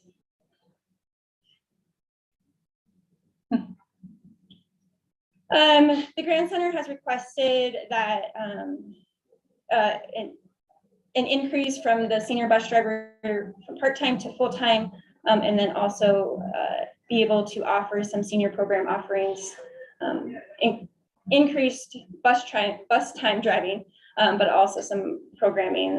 I know they have like a Tai Chi class that they just started, so having that person handle the administration and giving that program to the seniors. This is a part-time to full-time request, so that fiscal impact is $42,188. The emergency management director, there's a request for a 2 grade increase. I do have the compensation data for this one linked on the pay plan. That's also for all of the reclassifications. I've been trying to get all the compensation data in there. That's that market data that I brought up at the very beginning. But additionally, the sheriff's office management, the sergeants are at a grade 15. The emergency management director is at a grade 13. So they're proposing to equalize that and move the emergency management director up to a grade 15. That fiscal impact would be $10,549. And this is Cora's position. This is Cora's position. There's a request to increase the county sheriff's wage. The last salary survey that we did in 2021 included our elected officials. There was some discussion at that time. We did not apply the same methodology that we applied to the county attorney to the county sheriff. And it's created this interesting kind of, I would say, disparity in that the chief deputy is and can make more. So the request would be to put the sheriff at the top end of that chief deputy scale. It could happen in other elected offices, but for the most part, most of their chief deputy staff is not quite that high. And currently there is. How far ahead of the chief deputy would that put this position? It would put it almost neck and neck. So the chief deputy right now, I believe, is at a step 11. This would put it at put the county sheriff at the step 15 plus the 3% COLA is what's calculated into here. The chief deputy sheriff can still make, can still have on-call hours and things like that where the county sheriff wouldn't. So they would be neck and neck, but it would also increase the county sheriff. Be what, about 9 to 12% higher? Mm-hmm. That fiscal impact is $22,835. And just to clarify, based on something you just said, all of the fiscal impacts of all of the new positions and reclassifications that you're proposing right now, that calculation includes the COLA? It does include the COLA. Okay. And that's gonna automatically be if we approve the COLA, but we can approve those separately, we can do it. Yeah, if we don't approve the COLA, then these would come down by the 3.2%. But if they approve the COLA, but not these increases. Then it would, yeah, it'll be separate. Thank you. There's a request from the Economic Development Department to increase the film commissioner to the film commission director, and adding in some additional responsibilities there. The fiscal impact of that increase would be 14,401, and I'm still waiting on some of the market data for the film commission. Generally, when I pull the market data, I can pull, I usually pull the cities that participate in Colorado and then also in all of Utah. And there's not a lot of film commission, so. And then there's a request in 2022, when we were budgeting for 23, we were kind of waiting to see how the I can't remember, there's too many bills running through my head, the HB 416 would play out. So we did have the role of economic assistant or assistant economic development director in the 2023 budget, but it was never officially approved. Staff changes have happened in that office, so we would like to bring that back. And not adding another position, but elevating that administrative role that's currently there right now to the assistant economic development director. Who's in, This is currently Sky's, this is a proposal for Sky's role. so she's sort of Ben's replacement? Yeah, she started out as the admin assistant, yeah, and then she's kind of filling in on Ben's role. And so, Seems like very short time period, 6 months, and we're already looking at a huge salary increase here. sure, Also, I wonder about the reflection that this is gonna have on the other staff members in that office. Is this basically putting her in a position over travel and Robert? no, so travel council, they've somewhat separated themselves, so Sky would be under Ben, Ben's over the whole department, but Robert and Melissa would not necessarily be under Sky. Okay, The yeah, organizational chart. just that short time period also, there's several questions here that, Sure, yeah. and again, to that point, Bill, these are requests from the department heads, they're not, Yeah, yeah, okay. I get it. That fiscal impact would be $20,291. The road department, Bill Jackson has requested to increase 2 of his current operator 3s to a crew foreman position.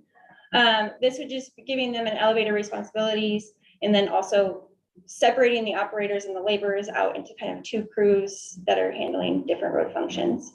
The total the total fiscal impact of this increase would be $9,755 for both positions. Grand County Active Trails and Transportation received a grant for increasing the motorized trail ambassador program. And they have a request to increase one of the current trail ambassadors to a full-time role to handle this motorized trail ambassador program. My understanding is that the grant would cover the salaries and we as the county would need to cover the benefits. So the fiscal impact of the benefits are $28,750. So this is an increase for an employee of a total, it would. So it would be taking a position from really seasonal part-time, so not even regular full part-time, to full-time.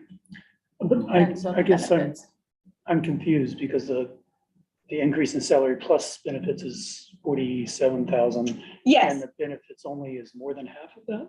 yes. Covered with. Retirement, health insurance Okay. at So the there's- estimated just have to do that. two-party. So the hourly wage is low, but their health insurance is still expensive. Is that- Yeah, so, yeah. And the 27,000 is if it was to be kept at the seasonal level. I think it's budgeted for like 720 hours at that rate. Okay, so in effect, this is sort of like a grant, but our match is more than 50%, since the grant just pays the salary. The grant just pays the salary, but it also covered I think they're getting a vehicle out of that grant. So does that Covering some other grant things, cover the but salary ongoing or just it's one, a 2-year. 2 years? I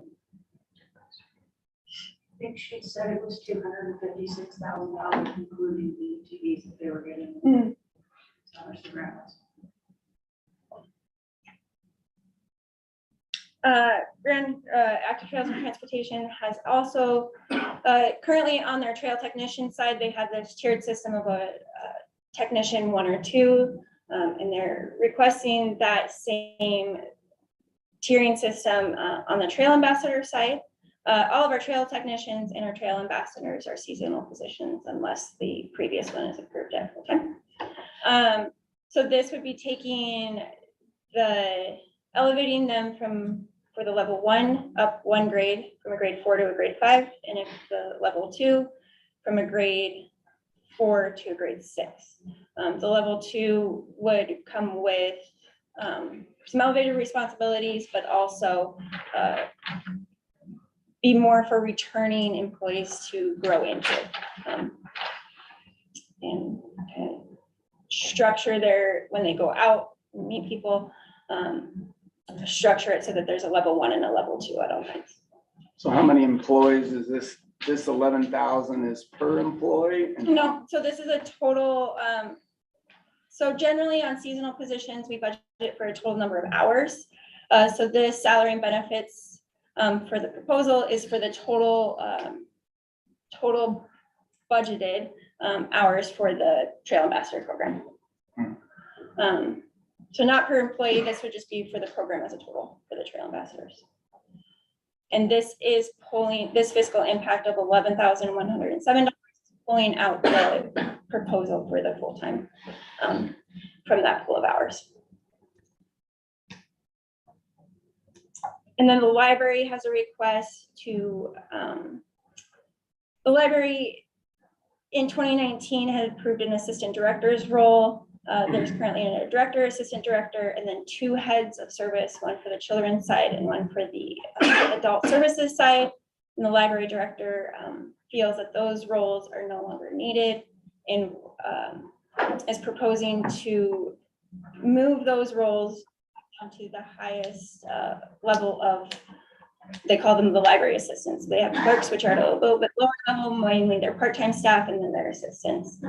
So this fiscal impact would be a savings of $16,501. I think that I would really like to request maybe a meeting with yourself and Mallory and I to discuss this very thing. I mean, we're talking about 2 employees, 18 years with the county, and I might be wrong, but I think the other one is 15 or 16 years, and we're cutting their pay here.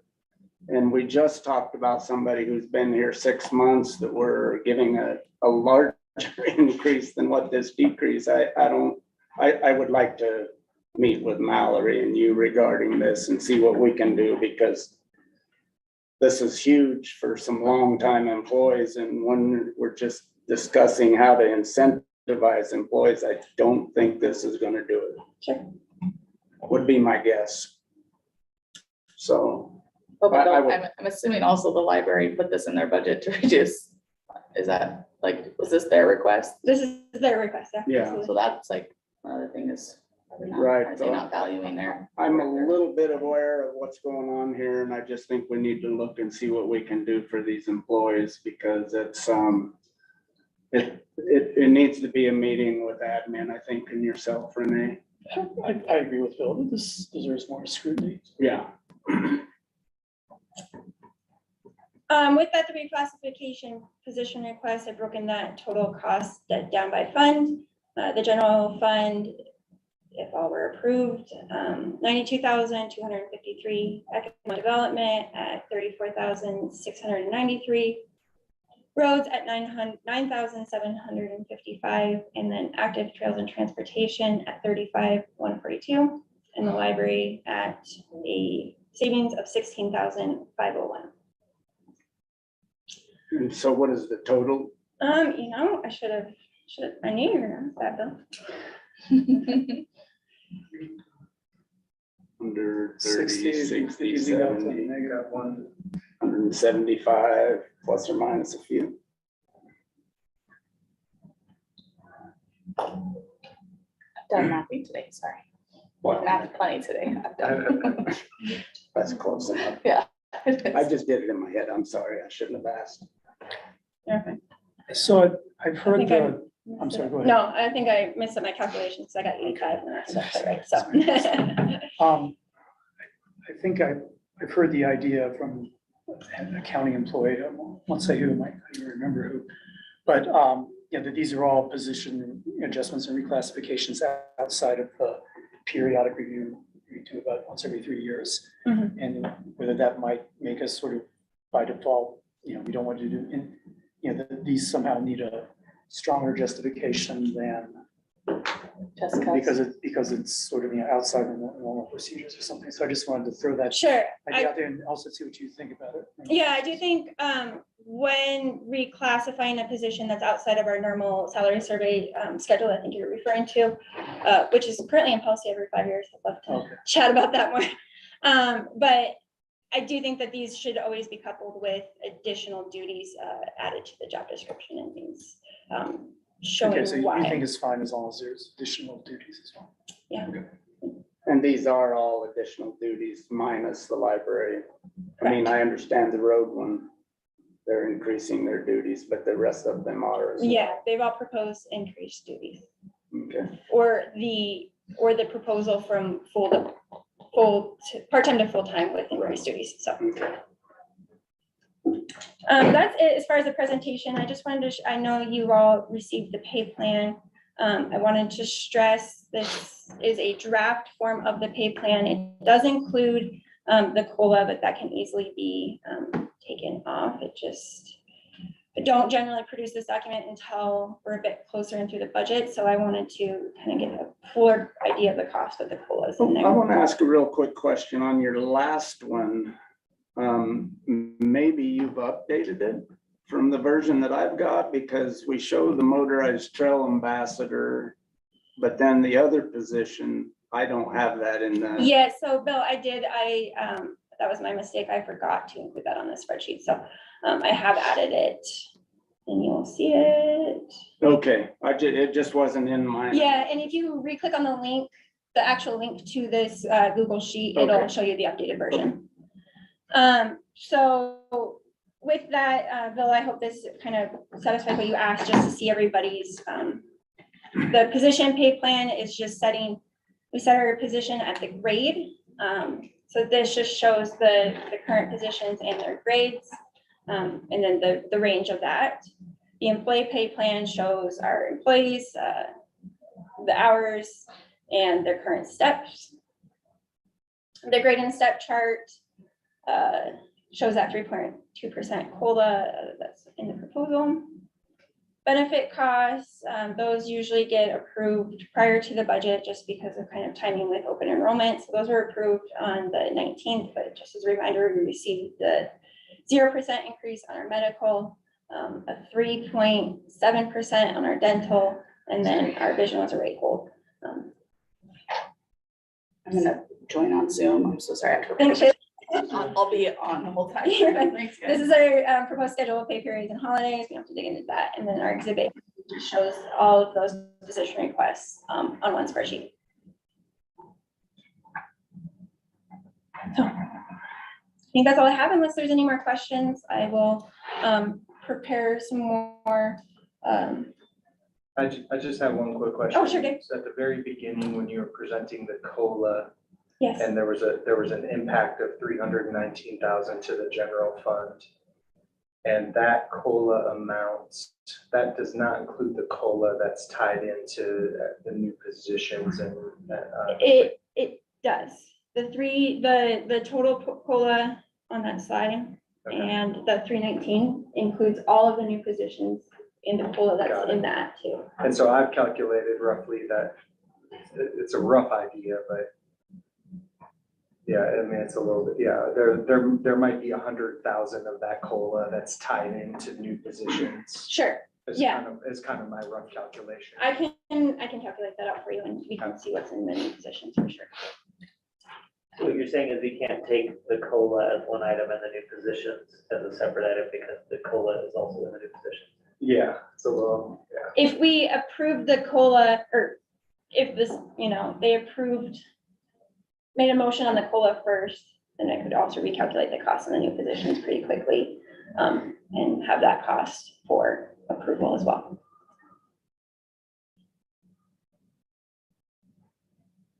Okay, that's option. Okay. Thank you for that presentation. And I had, and before we move on, Please. unless someone has a better idea, I think also a good procedure for these is to make a presentation during a commission budget workshop. And then after we've heard the cases for all these things, do some kind of ranking, and then that'll be, let us know what kind of motion we might want to make. Sort of. Sure. I would agree that, I mean, there's just 2 out of 7 of us here. This would make a meeting. I agree. I think that's a great idea to rank it.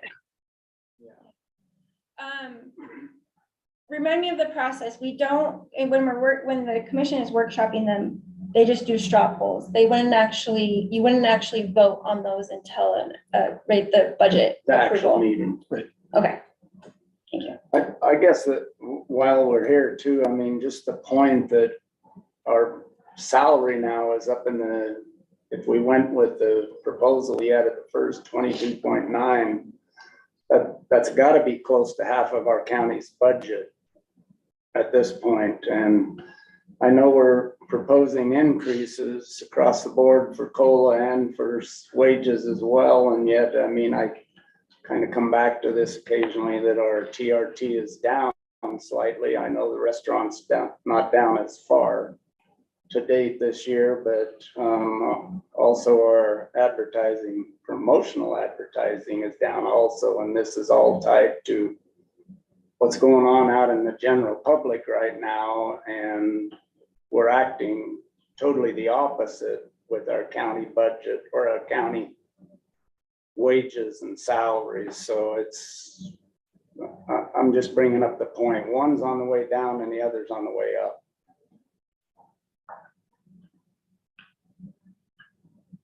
I'm gonna quick share a spreadsheet that I put together that displays, we had talked last meeting about sort of a breakdown of requests of a certain meeting a certain cost threshold. And we talked about 50 or 25 even.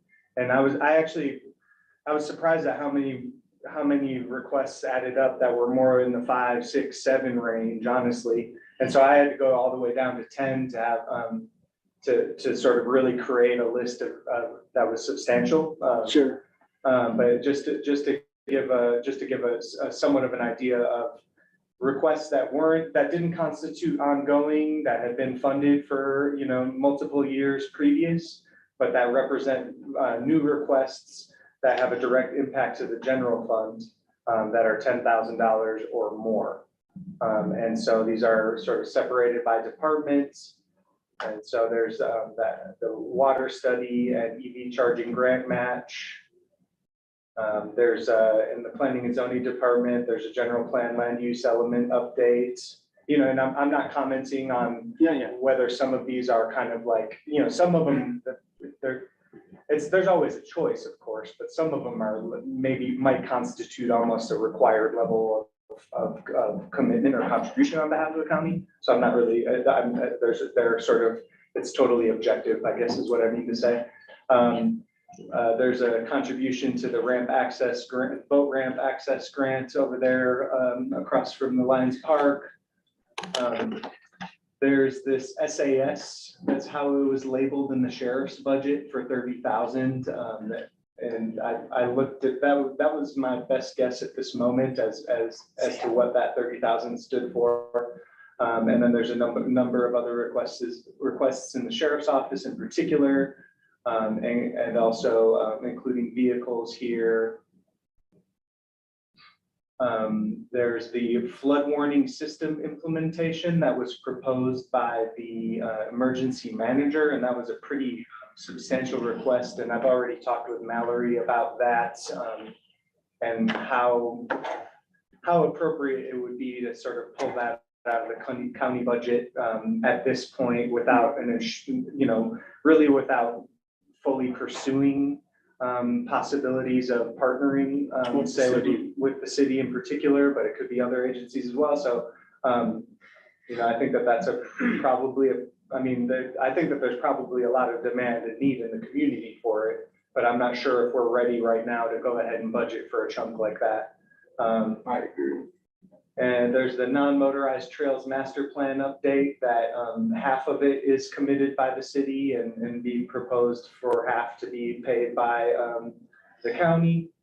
And there's nearly $40,000 in new vehicles that was requested by Trails and Transportation. Angie from OSTA requested $15,000 for new tables and chairs, as well as $10,000 and $11,000 for new vehicles out at OSTA. And IT, I think in particular, these ones probably constitute sort of bare bones security measures that our IT department needs to have in place in a changing environment with lots of threats, but I added them in anyway, for $15,000 for endpoint management and $100,000 for remote monitoring and management. And sorry, I'm not techie enough to really get into more detail about what those things actually mean. I did add this in, even though this is not, so all of these items are currently entered in as budget requests.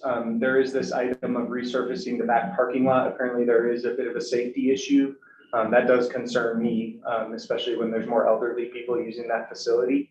And I wasn't able to get a hold of Bill Jackson to get at least a rough quote for like a road base resurfacing. I don't think it would be asphalt. It might just be some reject and some grading back there by the Grand Center. I'm not exactly sure, but I do also know that there's been some conversation about collaborating with the hospital and maybe the healthcare special service district about making that happen on a partner basis.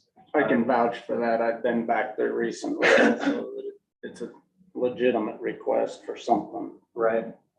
And then I just went ahead and put this in here.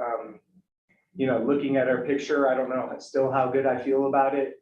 But this is the actual quote that I received for ClearGov service, which is a budgeting software that, has I haven't confirmed or verified with another clerk or auditor with regards to the effectiveness of this particular software, but I'm sure that would be possible. And they have a lot of support from NICO and UAC, and they're really tied in with everything else we're doing as far as like tying in with our existing accounting software.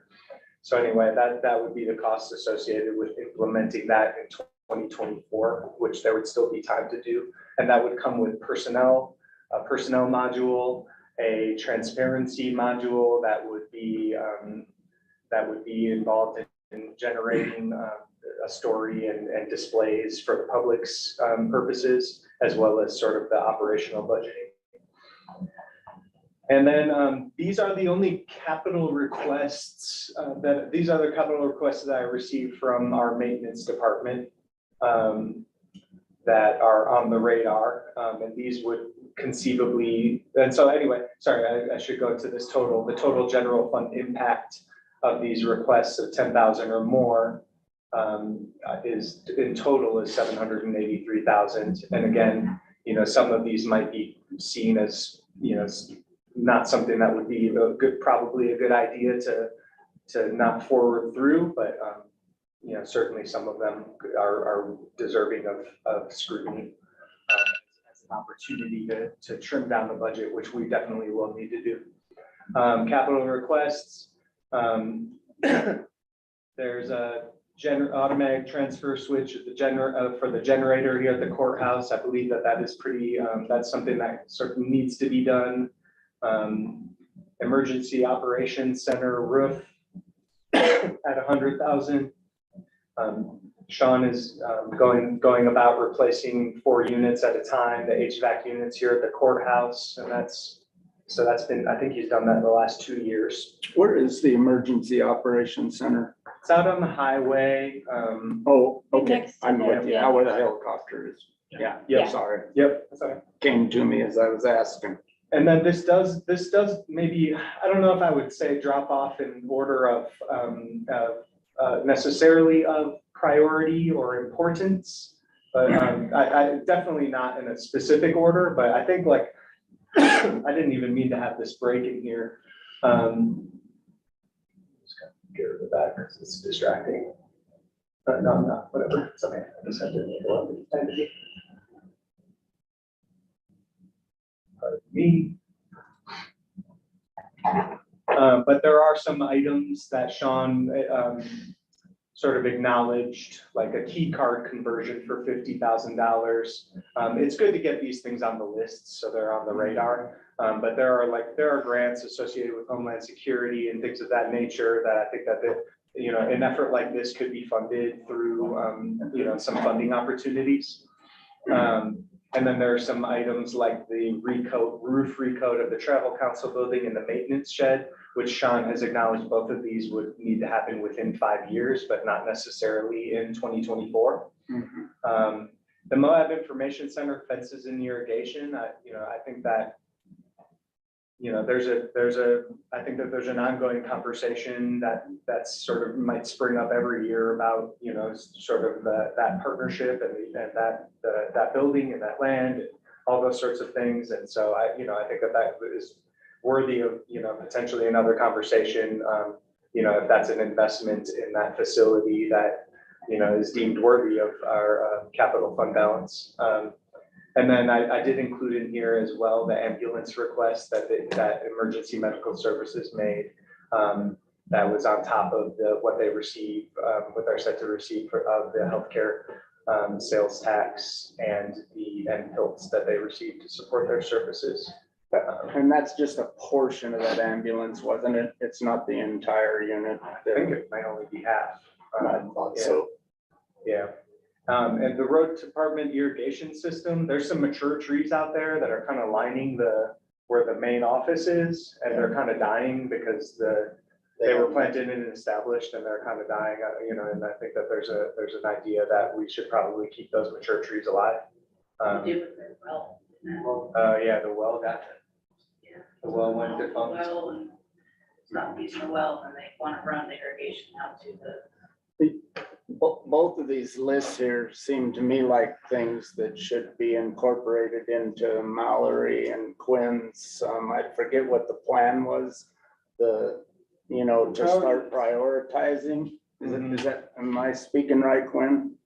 A lot of this stuff needs to kind of be added some costs into what was proposed there with their countywide priorities.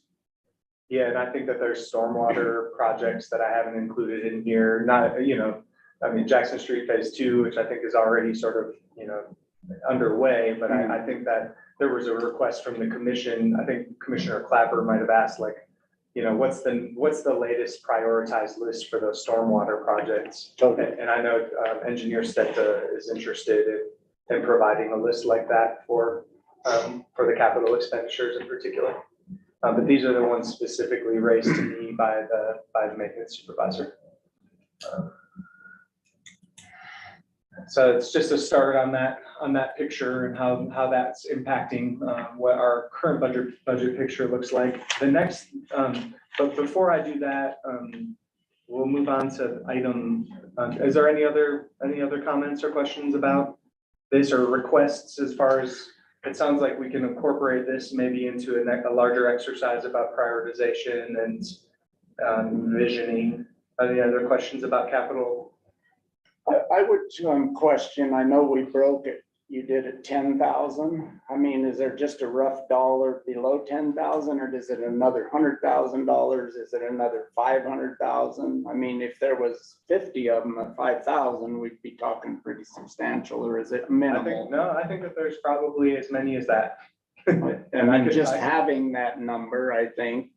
Okay, yeah, just a breakdown of like, especially of new requests. Not that we only care about new requests, of course we No. care about ongoing requests. Agree. But it's good to be aware, I think, and it didn't take me that long to sit through it and pull these out, So, yeah, I mean, I can pull something together for sure. But I think if you were wanting to reduce budgets for items that small, rather than think of them all individually, you just kind of get a general feel for say, the attorney's department say, hey, we think you can figure out how to cut 7% from your budget. Yeah, I agree, but not knowing if that number is $500,000 or 50,000, it makes a huge difference in the decision, I think.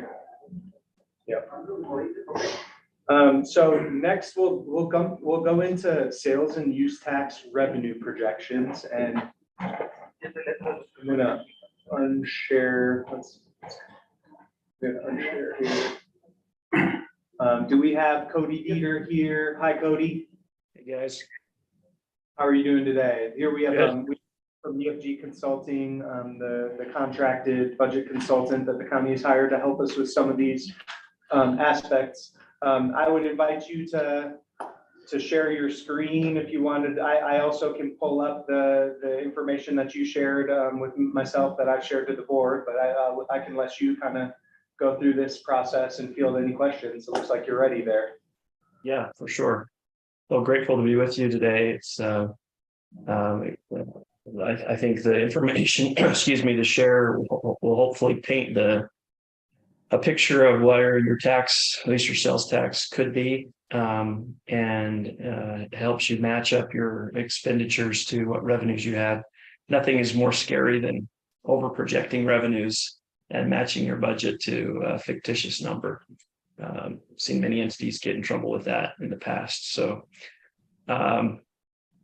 what Gabe and I discussed first was to analyze the individual tax streams that are related to sales and use for the next 2 months, since we have October's numbers in. So for example, here on TRT, we have, let me make that bigger probably for everyone. Is that big enough? Yeah, it's good. Better. Better. Yeah. Okay. It's good. Good. Okay. So for example, you've got 10 months out of 12. So the question is what's going to happen in these 2 months, and how do we go about predicting that in a way that will help inform your budget opening for 2023, and then your budget estimates for 2024. So the methodology that I looked at consistently for all of these sales and use taxes was to look at the percentage of the tax that was received in each month. So for example, down here, for the last 6 years, what percentage each month did you receive the total amount for the year? So these all add up to 100 in the year. And what percentage did you receive each month? And that kind of helps inform what might happen in the last 2 months. So at the bottom down here, I just took an average of what the January receipts are and the February. And then, of course, realizing that 2020 just is not a year that can be included in any type of trend analysis. It just throws everything off. So excluded 2020 from that analysis.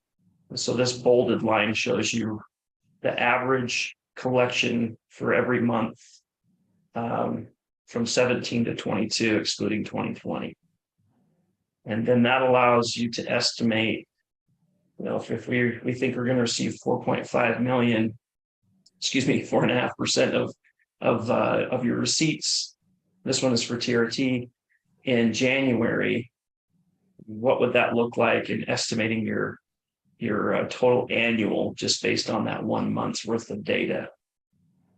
And so do that for each of the months and then take an average here of the 10 months that we actually do have data for. And that then helps say, well, if we think we may collect somewhere around 8.3, 12% and 9.2 is the average over the last few years. So we would estimate $1 million in TRT tax in November and 765 in December. And then looking at it graphically, here's all of the data since 17. You can see that yellow on the bottom is 2020, certainly an anomaly. And then this line here, this is 2023 actuals through to October. And then what I project using that methodology, this orange dotted line would be the expected revenues for those last 2 months. So just right under where the 2022 numbers would have been. So there's definitely a science behind this, but also some art. Projecting sales tax with certainty requires a lot more analysis of gross sales tax receipts and what's really going on in the current economy, and probably is something that you may not have the budgetary capacity to, it may not be worth cost benefit is what I'm saying, to go to that level of analysis in your local economy to really figure out how much sales generation is occurring. So a trend analysis is probably something that's more affordable and probably gets you close enough for what you're trying to accomplish. So this same analysis was used. I used this same analysis for all of the other sales tax generating income streams. So TRNC, which is the highway, the county portion of the highway option tax. So very similar analysis. This would have been your 2022 receipts. This is what we're projecting for 2023. So just slightly below. And you'd see a slight increase from over 2022 just for those last 2 months. This is the same tax, but the local portion. See a slight increase over last year. This is your county option sales tax. Again, a slight increase over last year. There. Hospital tax. Similar trends, slightly higher than last year, modestly higher. Restaurant in the same vein, slightly higher collections the last 2 months, but overall a slight reduction in the tax collection from 22 to 23. The optional sales tax, the local portion, a slight increase over last year, but a slight increase for the last 2 months. And then you have these two tourism taxes, which are short-term rentals, and I'm actually not sure, Gabe, now that I look at it, what the tourism 2 is. It doesn't match up. So Related to the first one. yeah, and it's got a weird, I mean, it's like scrambled eggs in here, right? It's like, what is happening? It's not a very uniform collection. It's be slightly down from last year on both of them. So take all that data. We know that it's not 100% correct until we look in the rearview mirror, but I think it's a pretty close approximation to where it'll be, and then use that analysis to estimate what your 2024 budget might look like for sales and use tax for each of these streams. So these charts demonstrate the actual receipts through 2022 with 2023 being estimated based on what I just shared. And then showing a linear trend is the dotted line. It's pretty obvious what happened here in 2022, the bounce down, and then the 2021 rebound, which are both anomalies, and that trend line kind of takes them out, but it's a question of where are we going in the future. And what I looked at was an average annual growth rate for each of these taxes to see where they've grown over the last from 17 to 2023. And you can see they've grown, other than the two tourism taxes, aggressively. They've grown aggressively over 5 or 6 year periods. The question then is, well, what's going to happen in the future? Will they continue to grow aggressively, or will we see a continual flattening, which we've kind of seen from 22 to 23? Will it continue to flatten? So I provided 3 estimates. One is an aggressive estimate, this gray line here, which would be using that average annual growth rate. For TRT at 8 and almost 8.5% growth, that's where it could be. A more modest, this yellow one, which would be a mid, which would be maybe a 3%, kind of a long-term CPI trend, aside from the last year and a half. And then a flat, this blue would be flat, 0% for most of these. And, it gives you a range of what you might expect in terms of what could happen. So looking at it from a gross dollar perspective, if you're going to receive 8.14 in TRT in 23, an aggressive model would say you're going to get about 600,000 more, 650,000 more.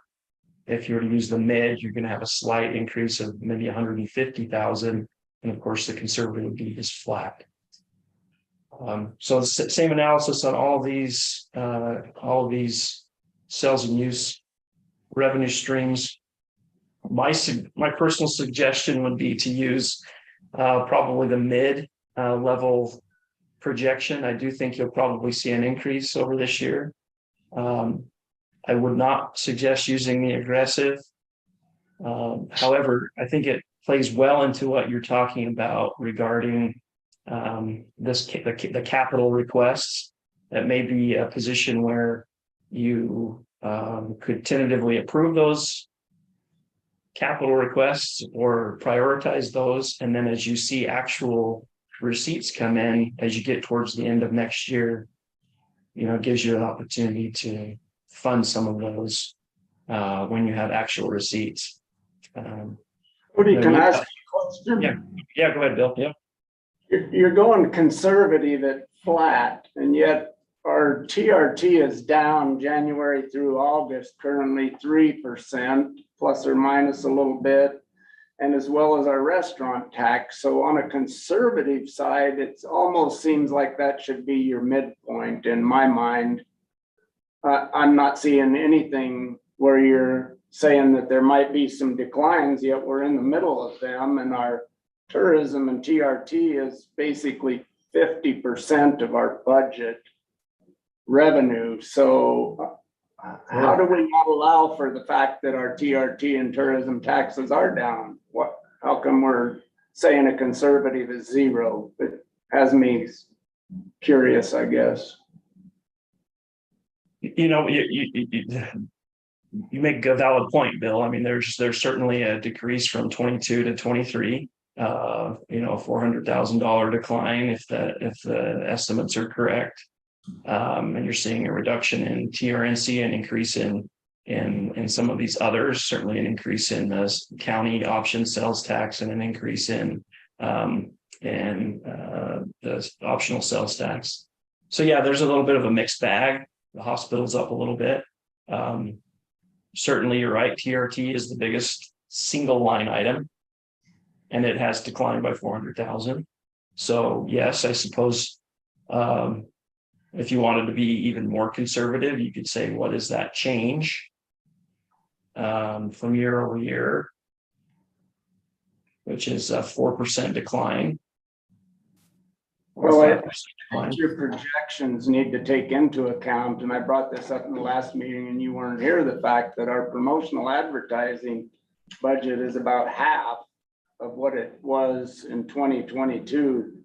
So to say that tourism is not going to continue to decline when we're declining our advertising in the tourism sector, I think that needs to be accounted for in your graph.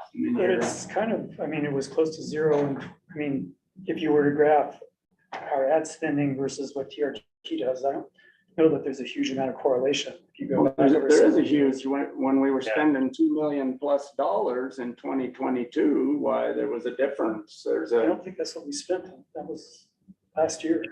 We spent that. And there's certainly, you both make valid points. I think the question would be, should we map that? You know, should we graph that data and see if there's a correlation? Because I think right now it's anecdotal, is what I would say. Right. And it is hard. I think it's hard you'd have to look at the data first and see, is there a correlation? If we spend more, are we receiving more in TRT? And it's probably not as simple as that, because there's going to be other meaningful outside factors which affect whether or not someone's coming to Moab to spend money, and might not be as easy as we'd like. less and it continues to go down, there's got to be some kind of correlation there. I mean, one interesting thing to do is compare ourselves with other counties. And, Right.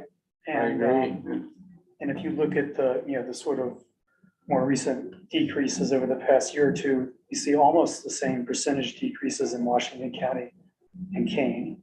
So to me, that kind of says that, you know, the major factors in tourism going up and down are things that are kind of beyond our control. I think Grand County leads the way in the state as far as declines in their tourism taxes. I mean, I'd have to actually see the actual numbers, but Yeah, I think we're well ahead on the decline portion of it over Wayne or Kane and Washington. I think we're very similar to them. I think I can, Yeah, and you can go on, Cody. I just think it's important that we consider that 0% flat is not taking into account some negative numbers that are showing up. I think it's fair, and unless, you know, this is an on the fly thing, there's no reason we can't do it as we go here. So here's the declines that we've seen from last year to this year. So we can certainly plug those into the mid, or maybe mid is 0 and conservative is continuing on the trend we've been on for the last little bit. I mean, I think what you do makes sense. I mean, just looking at a 1-year trend, I mean, you know, you're looking at 6 or 7 years together, which to me seems more solid than just looking at 1 or 2 years.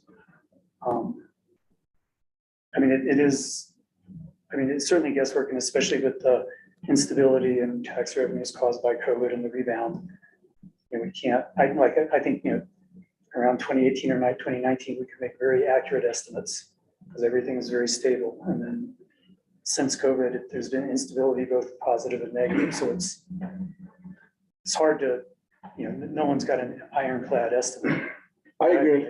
I just think that you can't discount the fact that we're in a negative. Yeah, and that's fair. I mean, it's a fair, both are fair comments. So this update then shows a continuation of the decline as the conservative. The mid would be 0, and of course the aggressive is where it is. So, you know, you're talking about seeing that, and each of these, you know, this tail whipping a little bit more than the original analysis for mostly TRT and the highway. And then sales tax is not so much variance. And then these two just have a really invaluable trend because they're unvaluable trend because they got this big jump in revenue in 2021. It's just, it's totally changed the regime there. So it's not very valuable in that regard. So Quinter gave, what are those taxes? I'm not. Those are short-term vehicle rental taxes. And Gabe and I have talked about this. But they're not the new Not 100% OHV. sure, but there was a new OHV tax that came out, and those have declined almost the exact same level the OHV tax has increased. And the OHV tax has only been around for a year, I think so. A year and 18 months, maybe. 18 months. And so our question then has been, and I don't have an answer, I wish I did, but I kind of think that some of those short-term vehicle rental taxes will be collected on things that are now charging a different OHV tax and not collecting those towards the short-term vehicle rental taxes. But I think just looking at just the hospital, we don't see a hospital tax anywhere. Isn't that included in our sales tax? I mean, it would simplify the graphs a lot to me if the way that those taxes show up from the state tax commission, I mean, we're breaking them down when I don't know if that's really necessary. The restaurant tax has a hospital tax in it, I believe.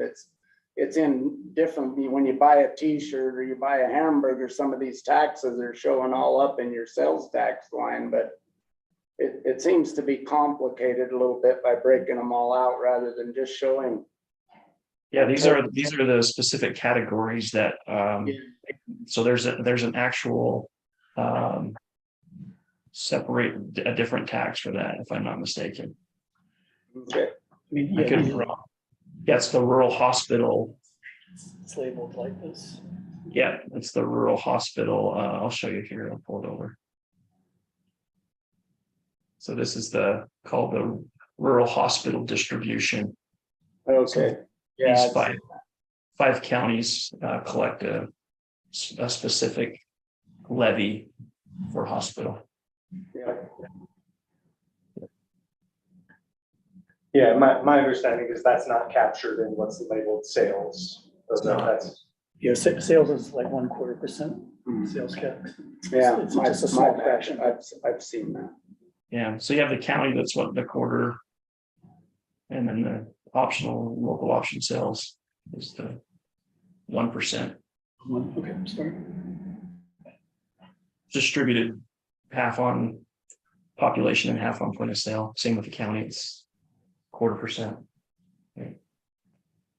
Cody, do you have a graph and a trend line for all these combined? I don't, but we could certainly do that pretty quickly, I think, here, so. I think that might be helpful because, we're looking at the different graphs and, TRT is much bigger than the other ones. And so you could just kind of put them all in perspective by combining it all. Yeah, that's a good request. I agree with you. It's like watching someone make dinner, so just be patient here. I'll do it.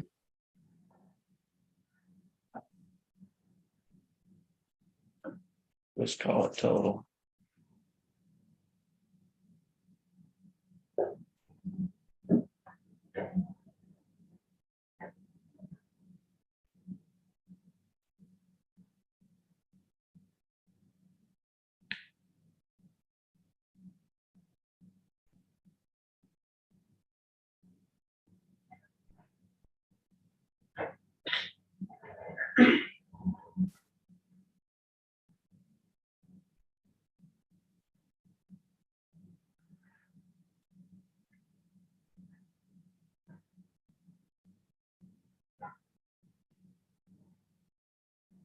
If you get seasick, just close your eyes.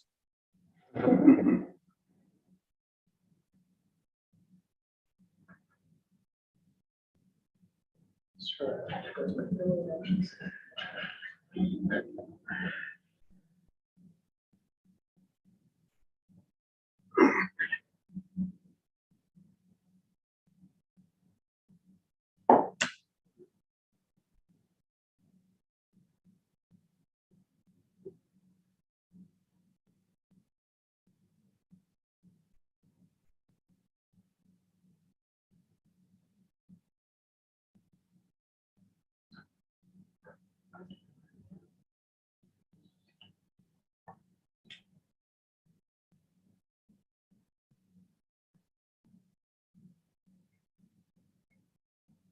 Okay, there you go. That's the total.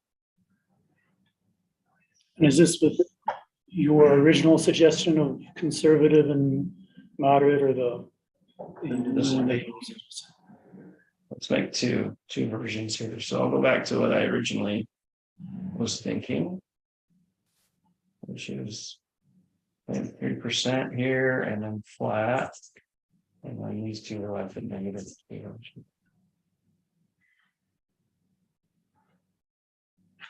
So there was the original assumptions.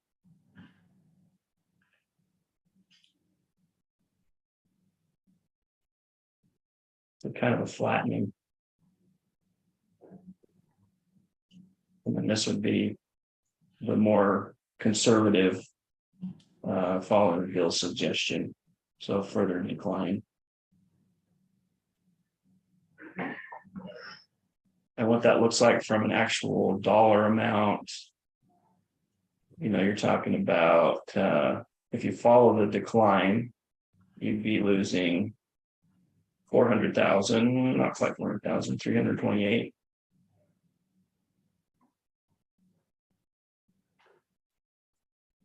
Under the most conservative. Guess I should do that backwards.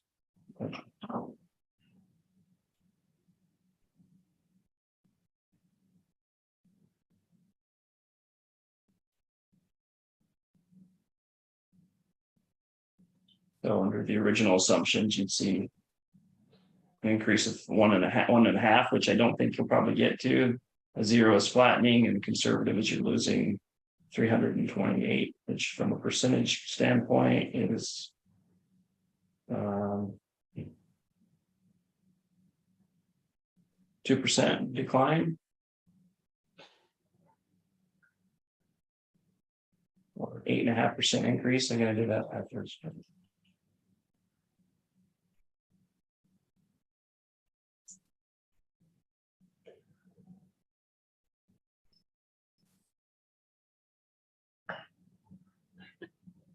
So that original midline of 3% increase would be about a 500,000 increase, something like that.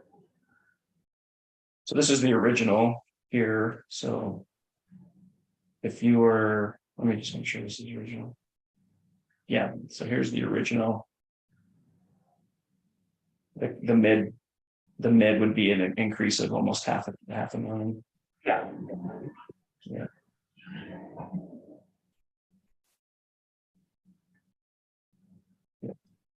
And the conservative would be basically flat. Yep.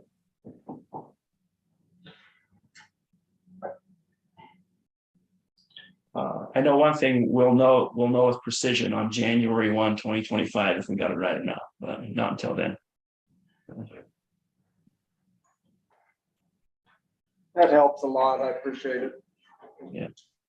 Can we see that or get that? Get this? Yeah. The changes, yeah. Yep, I'll email those to Gabe right now.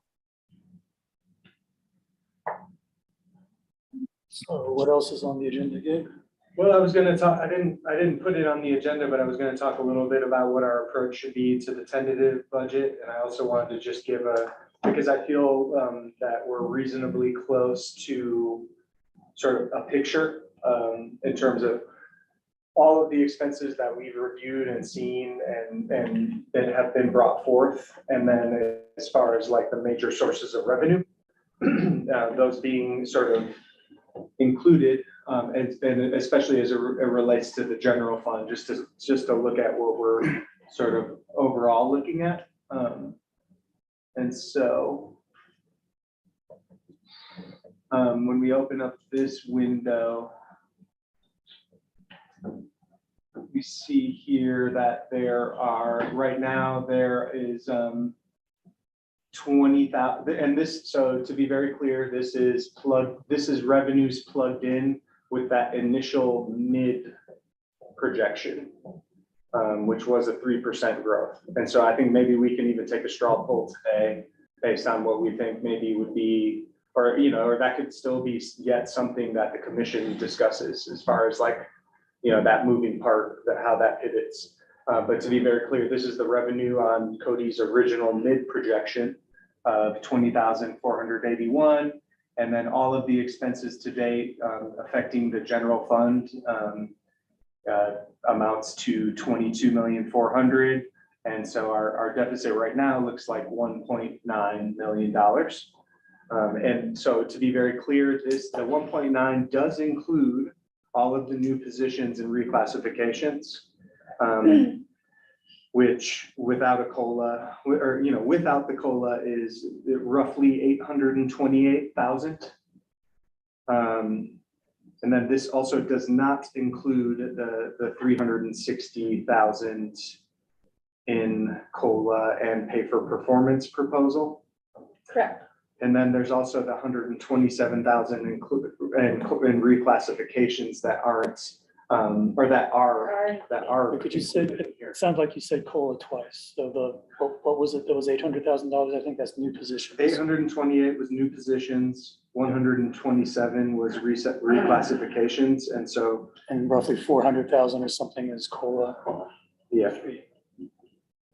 And so I think that, I wanted to have a conversation and garner feedback and comments on moving forward on sort of what approaches might be best taken to trim this. It looks like there's some trimming that needs to be done.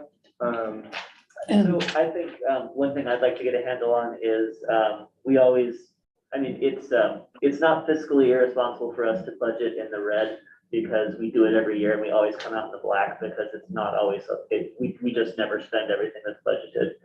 At least that's been the history, and I'd love to get some numbers on that. So I don't know if Cody has the time to do that, but to do a budgeted amount versus actual over several years, so we can kind of get an idea of what is reasonable for us to factor in there for the unspent. I think it'd amount. give us a more accurate picture for sure. Yeah, and I was going to touch on that because, I just wanted to give everyone an idea of what the motion to recommend, what we would actually be doing next week and recommending a tentative budget. It isn't necessarily a forwarding of a balanced budget. It's a forwarding of a budget with a recommendation about, that we don't budget a draw from the fund balance in an amount greater than X, which in the past has been $800,000. And we could decide with our current level of staffing, that should be less. I tend to think that it should be less based on how much more we're staffed, especially in the sheriff's office. And then sort of, I'll just quote what a previous motion has been by this body to the commission. So there's a motion to recommend that the county commission adopt the presented tentative budget in November workshop sessions, such that the budgeted draw from the fund balance is no greater than 800,000 or some other number. And this may be accomplished by making department cuts, reducing the COLA percentage, or the denial or not granting of new positions or reclassifications. And so really that recommendation is designed to leave options on the table for the commission. And so, I don't necessarily think that it's inappropriate at this point for, for there to be some movement in terms of making requests to departments to sort of be ready to offer cuts kind of thing, but I wanted to open the floor for that kind of discussion if there was disagreement with that, I'm interested, Last year, you made the recommendation of 800,000. Yeah. And we came out ahead 1.8 million, I think, although that could be influenced by funding, federal funding or other things like that. And we might add to that list this year, or adjusting the trend analysis for sales and use in revenue. That's a good point. Because we didn't really put that on the table in prior years as much as I recall. We sort of came up with the assumptions we thought were reasonable and left it there. But like Kevin said, seemed in prior years, in some cases, it seemed more cut and dried that we had a pretty clear trend, or we were just in like unknown territory. So let's, keep it flat, and It might be nice instead of, emphasizing that one number, just sort of 3 different versions for 3 different assumptions about sales staff. tax growth, just so we see how much that uncertainty has on the number. Because I think for me, at least, that in terms of, comfort for how much in the red we're willing to budget, it partly depends on how many hundreds of thousands of dollars on the conservative side, we are on sales tax. Did Cody respond to his question, or is that something you'll follow up with him to? Yeah, I can certainly do that. Yeah, I can certainly do that if we get the data. Yeah, thank you, Cody. I wasn't sure if you were still listening. And to clarify, long-term trend analysis based on how much we usually spend at the end of the year compared to what was budgeted kind of. Yeah, thing. that would be- Yeah. And we want to go with the initial budget, not the final budget. Yeah. Yeah, so because we're working with an initial budget, so.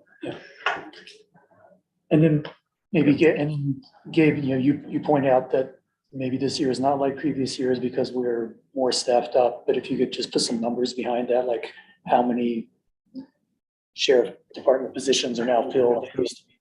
Yeah, and I've already asked Renee for that type of analysis. What does that mean? Yeah, how staffed up are we compared to other years? And the other factor in there would be any other huge, pieces of federal funding that are influencing those numbers. Right, how do we factor in the CARES Act fund? I mean, we probably should identify that and exclude it or, figure out a way to factor it in. You're talking about LA. For example, in CARES Act money even before Right. that, Right, but I thought, Chris, your original crest was just comparing, initial budget projected spend to actual spend, and I think that's not affected by Yeah, if all that federal right. money in if it. that federal money wasn't included in the. right, we might not have known. It I wasn't think we did know budgeted. about it. I think we did budget for the LATCF, but maybe not the CARES Act. Yeah.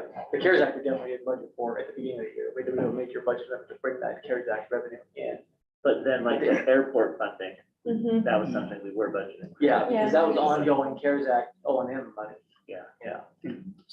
Sounds like this might be some work to separate out. And I apologize because they probably covered it earlier, but where are we at with the airport funding? Are we picking up the whole tab again for next year? That's my understanding. Yeah.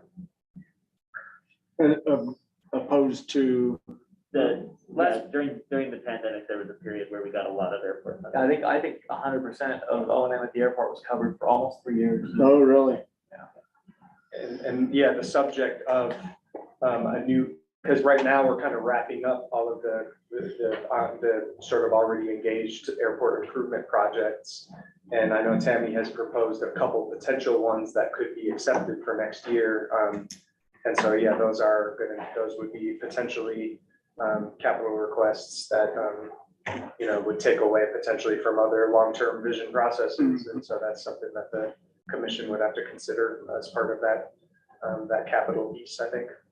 And then I think the other big moving part we always look at around now is where the fund balances are for the various fund balances that we're carrying around. Because that has certainly been also an item on the table for getting to where we need on the budget. I think last year, instead of spending capital improvements out of, the regular budget was pulled from the fund balance for capital improvements instead. Right, it didn't have the same impact on the budget. If I recall right. Right, and currently we don't have any of those requests that I reviewed or that I presented from Sean, like the HVAC and the transfer switch.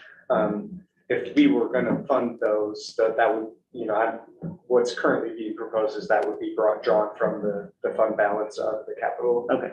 improvements. Yeah, none of those are in the budget. Yeah, none of those are in the budget. Any other requests in particular that I can work on, or sort of milestones that you all would like to see in terms of, anticipating next Wednesday and a tentative budget, just like an export of the entire budget? That's, is that something that if I felt good about just giving you an export of the entire budget, is that something you'd want to see, or, Sure, but I think just the draft recommendation resolution that you recommended sounds, so You say, here's the budget and then here's a list of options for, reducing that 1.9 million to something that closer, that we feel more comfortable with. Then from an operational standpoint, how do we, if we get to a point where the commission says, oh, cut this by, every department needs to cut by 12%, we don't want to open up this whole thing again where department heads come back in. But I think that Well, and there really isn't a way for us to allow them, because I hate to see, just for example, the courthouse budget, I hate for the commission to just say, oh, okay, let's delete these 3 line items when, if our department head has like, oh, no, I would have rearranged those different, I would prioritize those differently, but how do we, like operationally, how do we navigate or negotiate those types of discussions without them dragging on and on and on? So there was a time when, Diana would tell everyone cut 10% off, off across the board. how did that go over? Well, I wasn't as involved in the budget process then, but I know that for my department, which is, primarily salaries, it left me with, where am I gonna cut? It was very difficult, because there's not much, I don't have a lot of wiggle room. Well, I think some of our departments have a huge request and others have a very small one, so asking the entire county to make up for one department that's got another $500,000 or something in there doesn't seem like a great, like 10% across the board doesn't work in that case, right? Personally, I wouldn't be in favor across the board. I'd want to look at each department and give them a percentage. And I like that too. I like that too. I like that because if the commission just says, do this, then department heads will get it done. Or would it be prudent just to like now at this point, engage in a conversation with department heads about sort of voluntarily offering up some cuts that wasn't associated with a percentage or anything? Like just reaching out to everyone, hey, is there anything you can cut? Because we need you to really look hard. I mean, we expect that everyone's scrutinizing their own requests. I think that during the earlier part of this meeting, I was trying, just sort of adding up in my head things I thought could be cut without it being too painful or difficult. And it was, I'm imagining we get a pretty, much closer to 800,000 if that's our target, just by, not granting all the position requests, eliminating a few big ticket items, and then that the amount left over that we would want to put as general cuts might be relatively small. Maybe. It never hurts to ask, yeah. Right.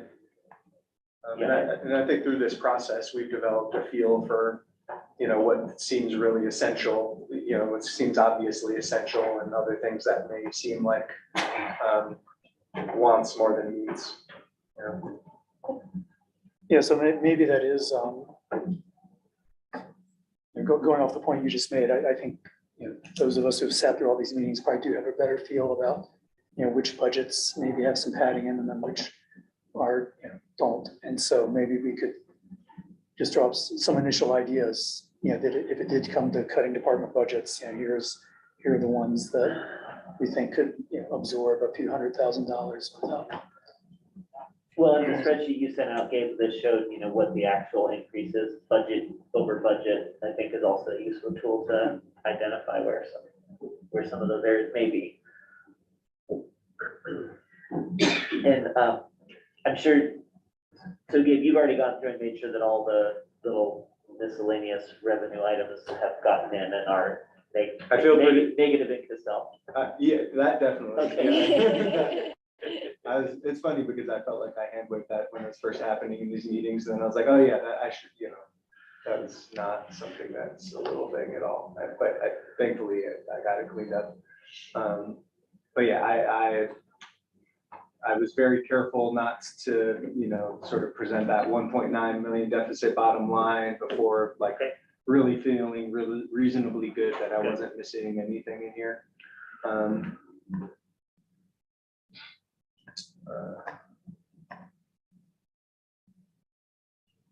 So I think that at this point, just so we, we can look back over what we've all seen over these meetings, I think like just presenting an export of all of these lines, and there could have been, this is an iterative process, and But I think sort of giving everyone access to all these lines, and if anyone has, if that brings up ideas about sort of where that low hanging fruit could be, I think that might be a good, I'd like to see that. yeah.